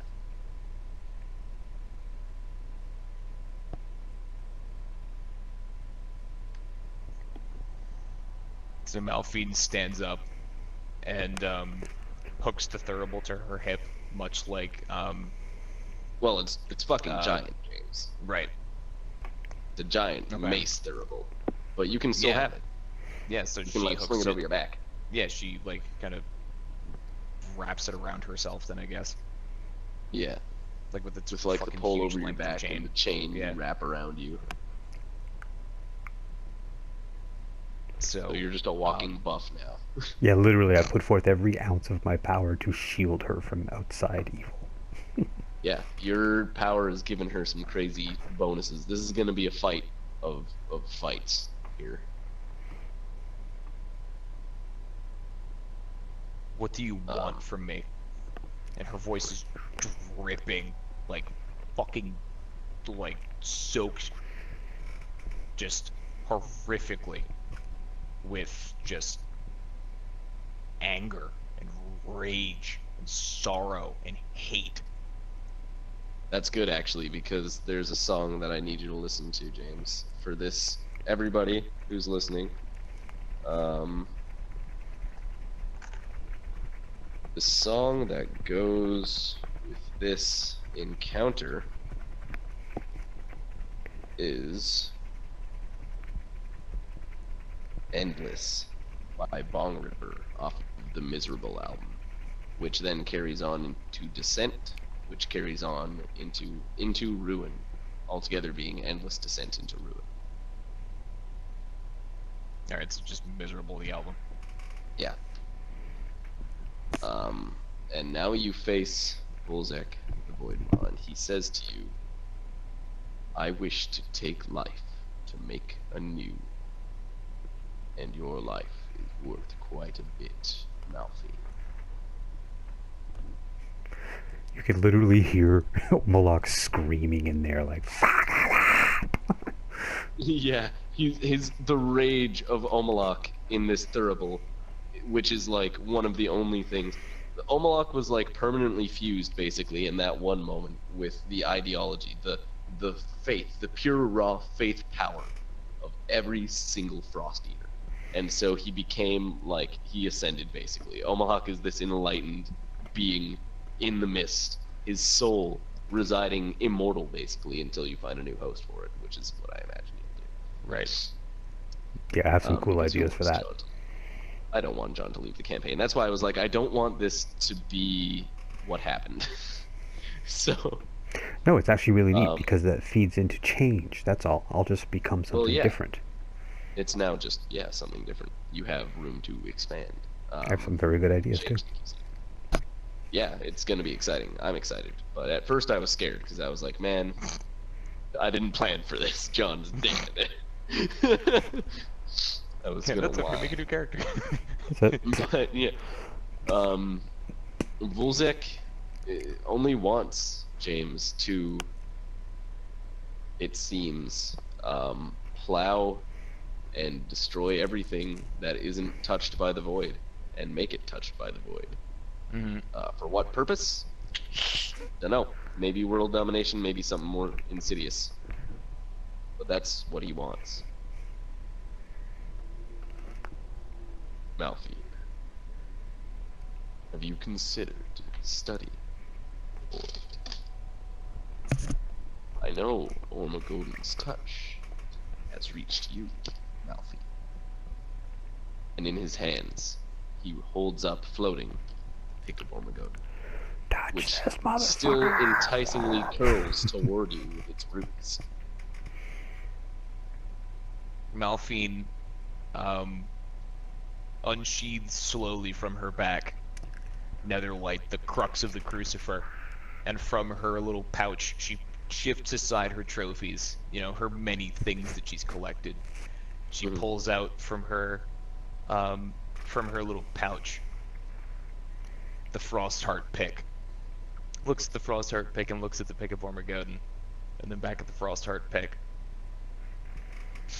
And she just kind of sniffles a little bit, kind of runs her finger under her nose to try and get the last of the snot from her gross hysterical sobbing fit, because now the tears aren't there anymore. It's just rage and anger and hate that she's been replaced with. And she looks at him and, you know, my soul's worth a lot, huh? Oh, yes. I hate to tell you, pal, you can't fucking have it. That is what Valdor believes.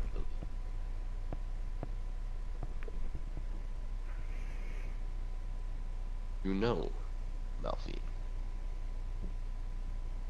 you may hate me, but I gave you some incredible gifts. Emotions to the armor that you're wearing and even the pick in his hand. I appear to you now, a man, but you knew me as something greater, which my people know me as. I am the mighty Oracle.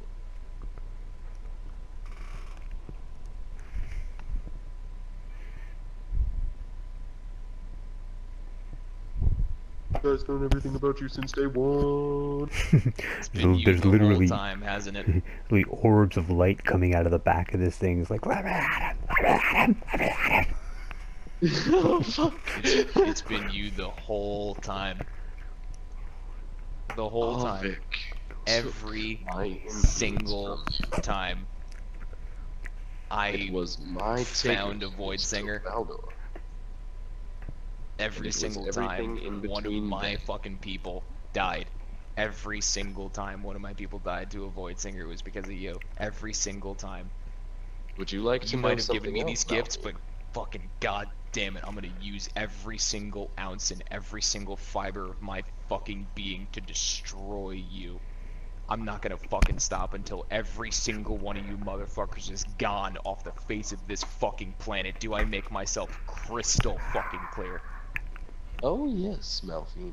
Now let me be perfectly transparent.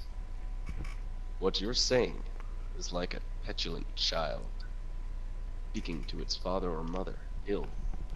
Or you see, my hand has guided you ever since the day the crucifer fell. Malphine. Oh, Malphine. You think yourself a powerful demon. Did you grow No, that power honestly. on your own? I really don't. I just kind of came into this fucking gig, and I'm just going at it. I'm just kind of taking life by the horns, if you will. Forgive the pun. It's an adequate But, pun I'm that just kinda- Ormagoden's chosen should make. I'm just kind of going at it, man. I'm really letting life just kind of take me where it goes, and it's taken me here at the command of every single one of these fucking people who will die for me, should they Well, need no. to. The more who die Mosh for you, pad. the more Omagodon may feed until his return. And he will return, Malphine. Ormagodon will return? Did you not hear me? Malphine, No, actually. demon culture is such that Ormagodon's lifeblood flows through each and every one of you. Oh yeah, I know. You, Malphine, were foretold. I used to be part of the Tainted Coil. I know what they're I know. about. The Tainted Coil knew too, but they didn't understand the weight of what you were. Ormagodon himself resides in you, Malphine. There is no other being who can break the pommel of his mighty blade and relinquish his pick. I know that one of the eldest defects of the Void Singers gifted it to you, and he did it as an act of desperation. I don't want you to think that it was ever for your benefit, Malphine. We were coming for him, one way or another, to retrieve the pick, and either make you or another chosen demon into our sacrifice for the Allfather. And that's where the this whole shtick ends, because I like being me. Thanks, pal. I don't plan on leaving this earth anytime soon. Roru initiative! Yep. And I'm literally reaching out to the minds of every soldier, and all they can think is, no mosh pits, no rock, no metal. This fucker doesn't deserve the respect. Kick this poser's ass and throw him the fuck out. Yeah, and actually, you notice that, well, you being ethereal, notice that you can see ley lines, right? You can see the power flowing between each of the units that Malphine controls. But it seems that the essence of metal that you know to be life's blood, life energy, is all but absent from every single person on the battlefield except for Malphine and fucking Volzek, which are pillars of light channeling just raw energy right now in your eyes, your thurible spirit eyes. Fuck him up! I gotta fucking fight! This was gonna be a huge unit battle, but this is just gonna be a 1v1 now. And boy is it gonna be interesting, because he's got some abilities.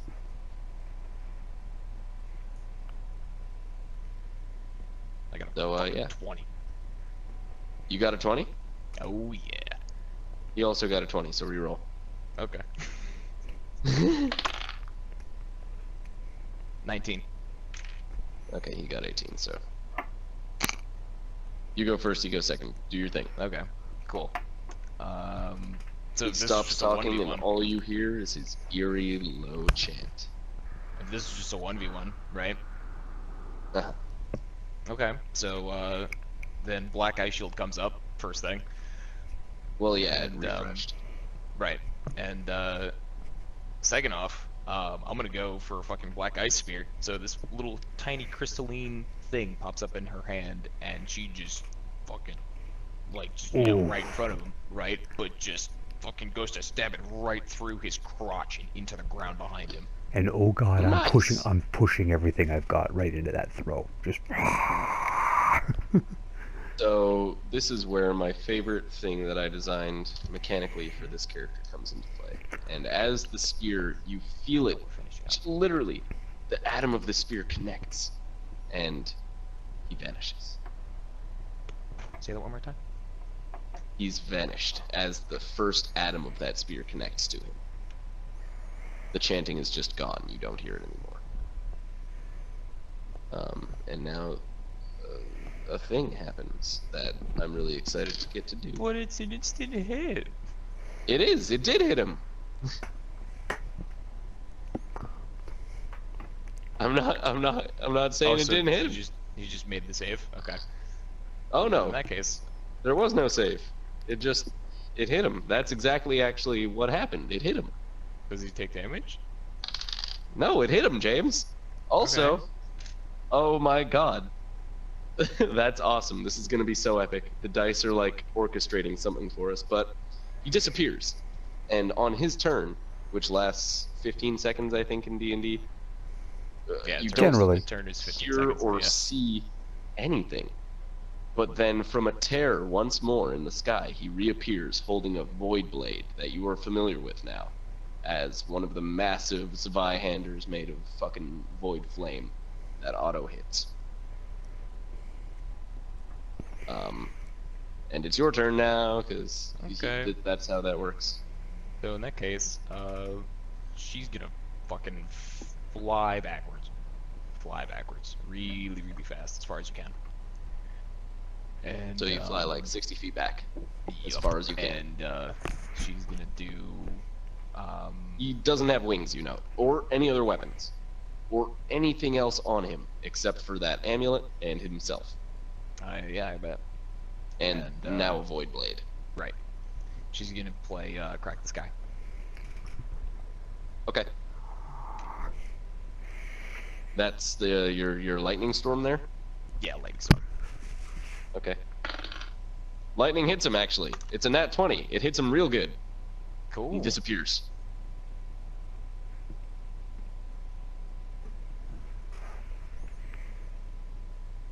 And it's his turn again. And during his turn, this thing happens. Do I still see him as a pillar of this white light? You know what, John? You do, because you can see all of the planes. Yeah. All of the dimensions. And What you happened see when he where he's disappeared? disappearing to. You reveal his second ability, Void Council. When in the Void, Vulzek can commerce with Void entities. He appeared to you, James, as his astral form, the Oracle, that was taught to him by these entities. Based on a D10 roll, he will emerge with a random buff on his next turn. So you know that he converses with this council in this weird, like, it's like a commerce room of space, where he just Now- meets with these ancient deities, Most and then importantly, he comes back from the void. when he disappeared into the void when he was struck, when he appeared in that place, did he appear to have been actually struck? No. He doesn't appear to have taken damage. So we need to anchor him. Yes. You need to anchor him, and there might even be something more to it. But I'll let you guys figure it out, because this character's Depp. He's Johnny Depp. But you figured out what he's doing, and you see him speaking. And one of the 10 columns of light lights up. And you notice a cross-shaped light appear in his hand. That's the only hint I'll give you. He rolled another 6, so he comes back on James's turn, and he's got a Void Blade. Okay.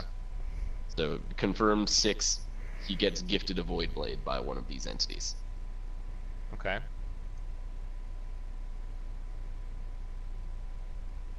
You still hear low humming chant, as he, like, suddenly just, like, whoomp, as though the chant never stopped.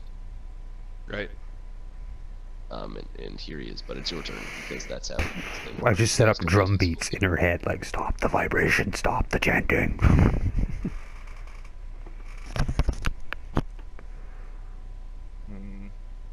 Noise. Yeah, you telepathically are Make communicating. noise, make noise. Noise, you say?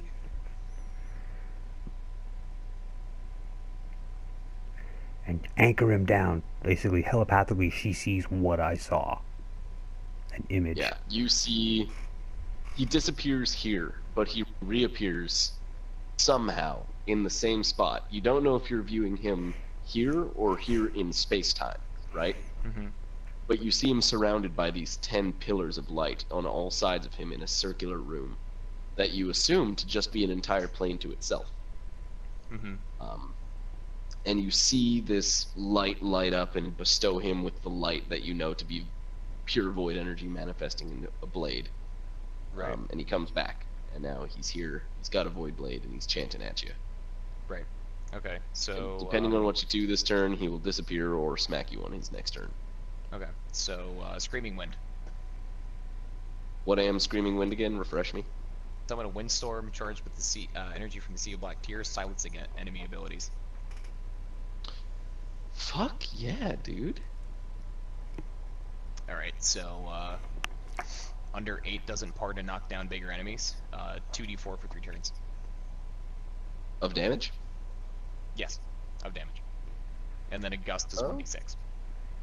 That's very interesting. So it will silence him for this many turns. Hold on. Okay.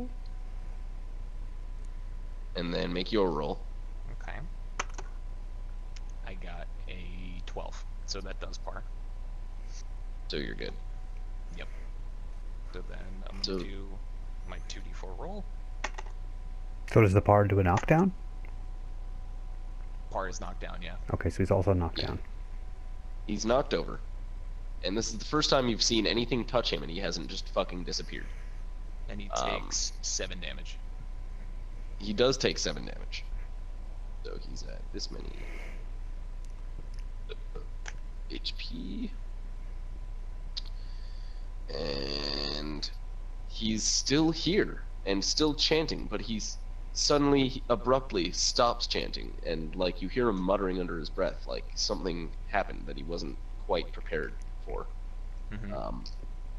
And something just isn't clicking for him, and he gets up, and his Void Blade, while not technically an ability, isn't being silenced. It's definitely like you see the void flames that this thing is comprised of flickering.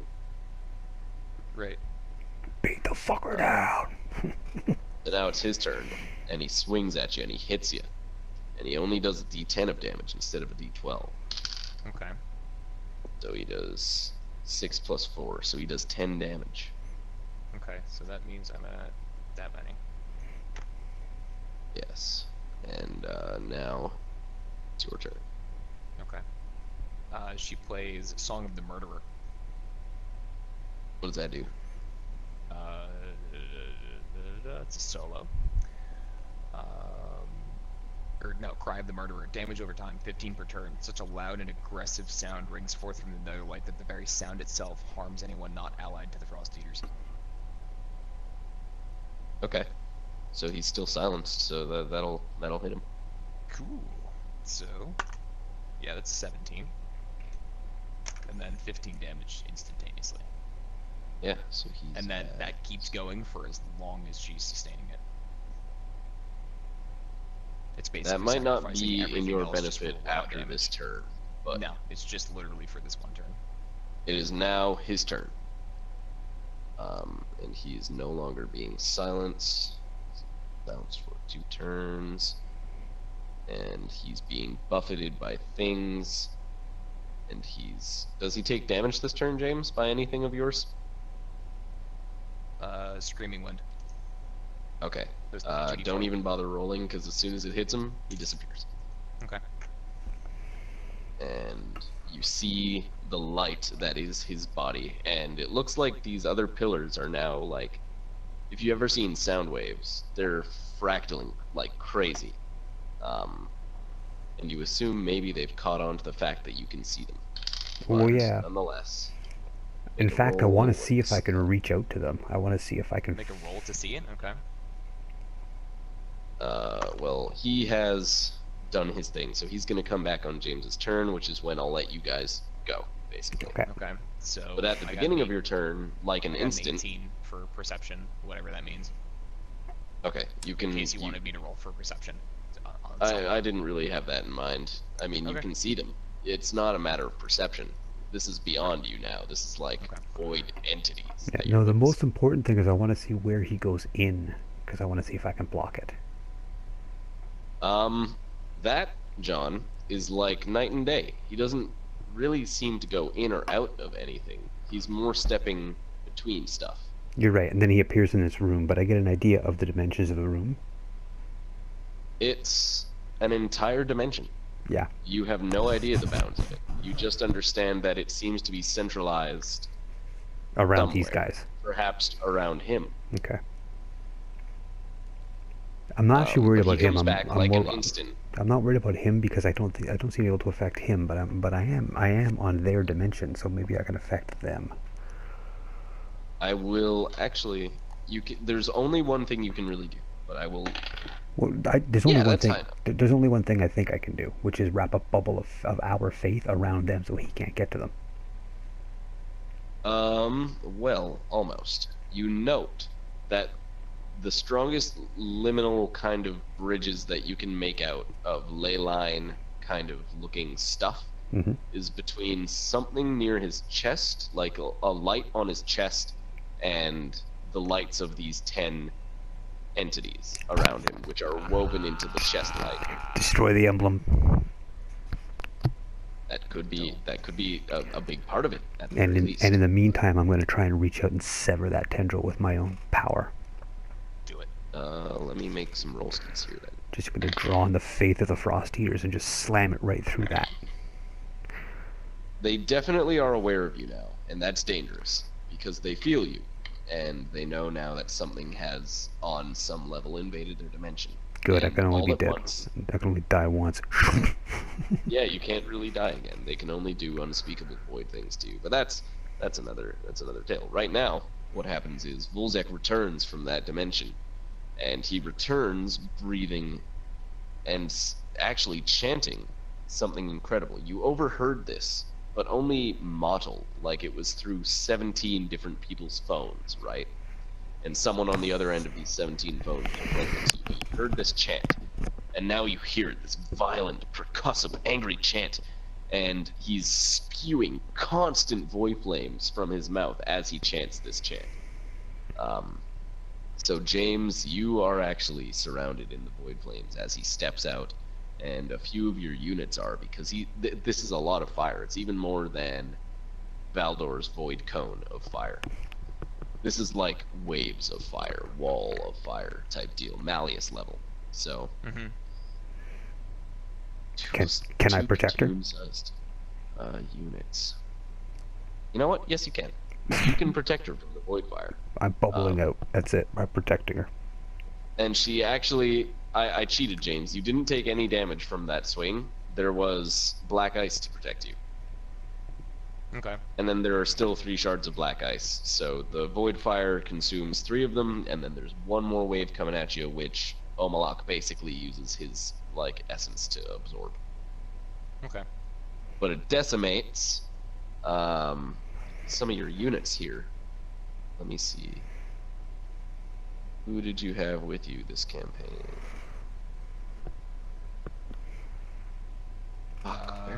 Here it is. The count was 12 Revenants, 200 Devils, Yep, 250 I've got Undertakers, it. 15 Vomiteers, 4 Hymbearers, 3 Shock Sleds, and Willowthorn, which we replaced with Orkir.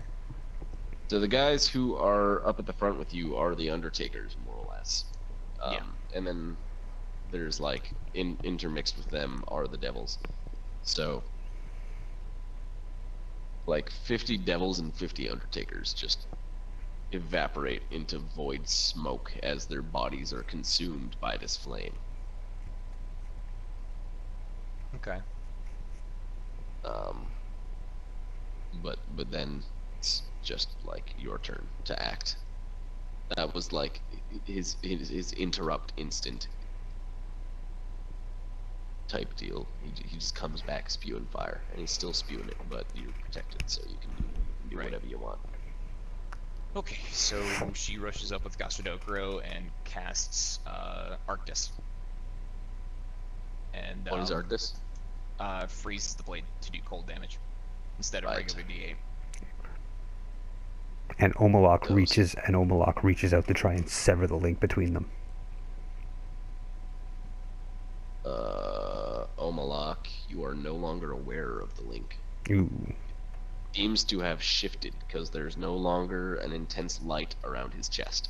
Aha. However, there's light coming from his mouth, which not only literally is void fire, there's also like essence coming from it. The words he's speaking have physical cymatic symbols that they are this chant that he's speaking, which is interesting to note. Then You can see the chants in symbols. Then I try right now. to reach out with the face of the Frosteaters and bubble his head with it. Okay. You manage. Okay, that's a good roll. So yeah, you manage to make a bubble of kind of idea around him, to surround him with ideologies that conflict with his own is what you've done. Yeah, And you've trapped his chant slightly. And what you kind of discern from this, you see the symbols of the flame wall chant kind of hitting this dead end energy that you've created.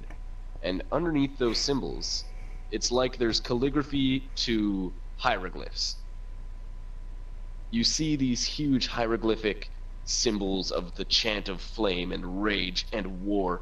And then underneath that, it seems like he can like chant on two levels almost. He can say and speak and talk and even chant other chants, while he has this other chant that he's been chanting the whole fucking time. Even when he was talking with Malphine at first. This is the chant. You recognize the symbols now. The scribbly, fine-looking, elegant, almost elven script-looking type chant below the big, harsh chant. And that's all you're really able to discern. You stop the wall of flames for long enough that the effect wears off, and he cannot chant that chant any longer. The knowledge of it is erased from his mind now. Cool.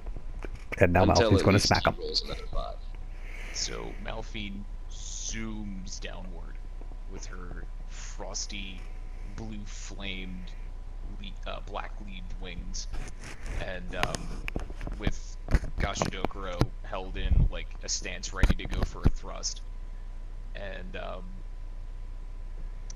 tells Omalack to shield her blade. Omalack, okay, that's gonna lend very greatly to what I want to happen. Yep. I just light the blade up with faith, with pure Frosteater energy. So, And something No, that go you ahead. haven't been able to really contextually get until now, because you have this opportunity now, happens. But John, you actually have perception as far as what happens when this blade hits now. You are part of this blade, in essence, because your essence just is the Frosteater faith now. And you see what has been happening every single time this guy disappears. You see it, you feel it, you're part of it now. You hit him, you feel the edge of Gashidokuro cut into him, but you're not cutting into him. You're cutting into the fine calligraphic chant that he has woven around his body. And he disappears. Okay, we need to stop the chanting. Yeah. that's what I've been trying to do. All that happens basically is you see him now in a separate like light. Completely, it feels different than the last light you saw him under. This one is more eerie. It's almost got an air of desperation, if you could call it that, to it. It's like these things have gone deeper in the inception because they were found. Oh, and So now I'm gonna reach out to them again and keep ticking them off because maybe they'll get mad at him, not us.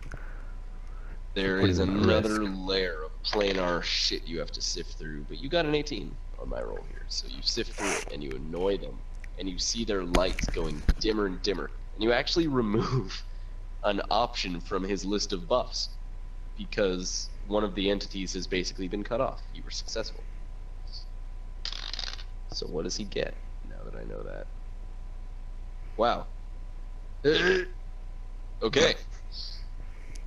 So his turn ends, and like his turn goes by at the end of James's turn, and now it's James's turn, and he appears with a set of like I call them void wings, but they're those weird architectural floating like sphere disc things, but basically on his back, Okay, so she and casts... he just zooms off like he's just leaving. Okay. Is there an opportunity for me to cast Screaming Wind? At this point, he would disappear again. Silence. But actually, that's interesting. 'Cause Silence. It would reset his buff. Oh yeah, silence. Hey, Yeah. hey. So I'm gonna do. Sure. I'm gonna do my roll here. Got a But on his 15. turn, he can basically escape the hit radius of Yeah. Screaming Wind. If it knocks him down, though. It'll knock And I him got a down. 15 to knock him down. Okay, yeah. So he's flying away. He's zooming, and he escapes the magical like tear burst effect, but just the straight gust that follows knocks him down. Okay, so I run up to him and try and reset it. Just Reset keep what? going at it. Well, he's Just been hit now, so he hits the ground, and then he disappears basically. Well, he's also been Right. silenced. No, he was like, on his turn, he came back with the wings Mhm. and flew the fuck away like 80 feet. So he more or less escaped the blast, but only the magic like effect blast. The gust of Okay. wind still hit him, still knocked him down. Because the wind kind of So like so goes so further where than the do I actual see him effect. go this time? Well, John, that's where this gets interesting because you see him with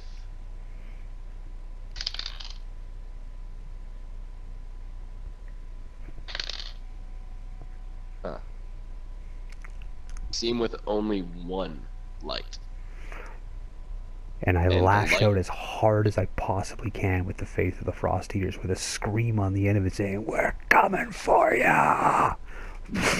And you feel it. The hit like washes over him, and so in an act of desperation, this one void being, you see its eye for a split moment, John, and it does something to you. It's chilling. There's no roll, there's no effect, there's no anything, but you've seen something that should not be. You've delved so far now that you actually saw the physical, or at least what your essence could perceive of what could be the physical manifestation of this thing as it washes over Volzek, and Volzek comes back. He no longer has void wings, but the light of that creature and the light of Volzek are one. It's actually, Okay. the buff he has is not as intense as it sounds, but that's how I would describe it. He can't be harmed for one turn. Nowhere to run to this time, bitch. You're right. So, yeah, it's your guys' turn, because Volzek is Okay. back. No, literally, over Heaving Volsek's fucking ear. wind. Over, you don't even need it. Over Volsek's ears, out over the mist. All he hears is like ethereal laughter, and a voice says, "Nowhere to run to this time, bitch." Yeah, because he's actually silenced now. He's close to you guys. Okay, so she casts But he Arctis. cannot be harmed for one turn, Okay. So, because that's just the buff he came back with. He rolled a 1. Okay. So, like, That's the fine. creature's shielding him with its essence. So. Kind of like Omalack is doing for you. Funny to think about. Something food for thought, maybe. Maybe these things aren't all they're cracked up to be. Maybe they are. Maybe that's the point. Right. Anyway. So she casts Arctis on her blades and just sits there and waits. You're waiting for him to have his turn? Well, she doesn't. Actually, no, she wouldn't know that, right? No, you'll have to hit him, boss. You'll have to hit him, boss. I'm pretty sure I'm pretty sure he's immune to one big hit. Okay, so then Blackroot. You hit him? Ensnare the enemy with black roots covered in thorns. And then They ensnare him, but seem to be unable to actually touch his physical self. right, so he's sit there kind of pinned by these thorns, but none of the thorns are actually cutting him. He can move around, and the thorns will, like, move with him. Mm-hmm. Like, they're attached to something, but it's not him. Right. Okay, that makes sense. Yeah. But now it's his turn, I see what you mean. and he uses the only other ability he has, because this is the only time contextually where it seems like it makes sense. This ability is called Taking Life to Make Anew, which is one of his quotes. And that cocked. The attack is successful. If he rolls over a 16 or higher to cast, it's successful. There is no save for this move. and Volzek can heal either any percentage of his own health by consuming his own units with Void Tears, or he can heal a percentile across his units by consuming enemies. So he can heal himself, or he can heal his friends. Right. This Since puts him he in an has interesting no friends. position. He does have a friend, James. And to consume that friend would turn him into something completely different than what he is, and give him a percentile of health that would scale so ridiculously you wouldn't kill him in 1,000 lifetimes. So, Right. basically what's going to happen here, as a close to this session, a beautiful close, is Volzek, the Maw of the Void, rips a tear beyond any and all conception or notion of reality by consuming himself spatially and creating a pocket dimension. Crap, he pulled an Oryx. Yeah, he did. He did exactly that. He has consumed the being around him and thus destroyed the dimension that that being was generating. But being that, and I'll reveal this now, where he was going was actually real life, and where you guys are is a pocket dimension that you crossed over into that these guys have been fucking around in to get stronger in. Which explains the aging of the trees and that sort of thing. Yeah. So you guys are trapped in a pocket dimension. Until next session. Yes, indeed. Cool. So yeah, I hope everyone enjoyed. Yeah, I loved it. I hope everybody who was listening enjoys There's this. gonna be a lot more. Yep, we're gonna try and make videos at least once a week if we can, and I'll get them up as fast as I can. If you're anyone who's watching wonders why you get to watch the Destiny content while doing this, it's because we're recording this on a PlayStation chat party, and I need to be inside of a game in order to be able to record. So I just find a handy spot to just sit and relax, and you can enjoy the images. I want to thank everyone sit for back, joining. put on Yeah. some tunes. The three of us want to thank you all for joining. If you have any questions, any Absolutely. comments, anything you want to talk about, please share it in the comments below. And if you're polite, we'll leave an Ideas for answer. the campaign, ideas for songs that we could jam to. Exactly. your taste in Yeah, music, criticisms on whatever. the system, anything. Just Yeah. give us your feedback if you guys are willing. If Hey. we can reach you, you know, you can reach us. Is how There the you internet go. works. It's All wonderful. right. We're just about at the end of the section here, so we'll call it and take care.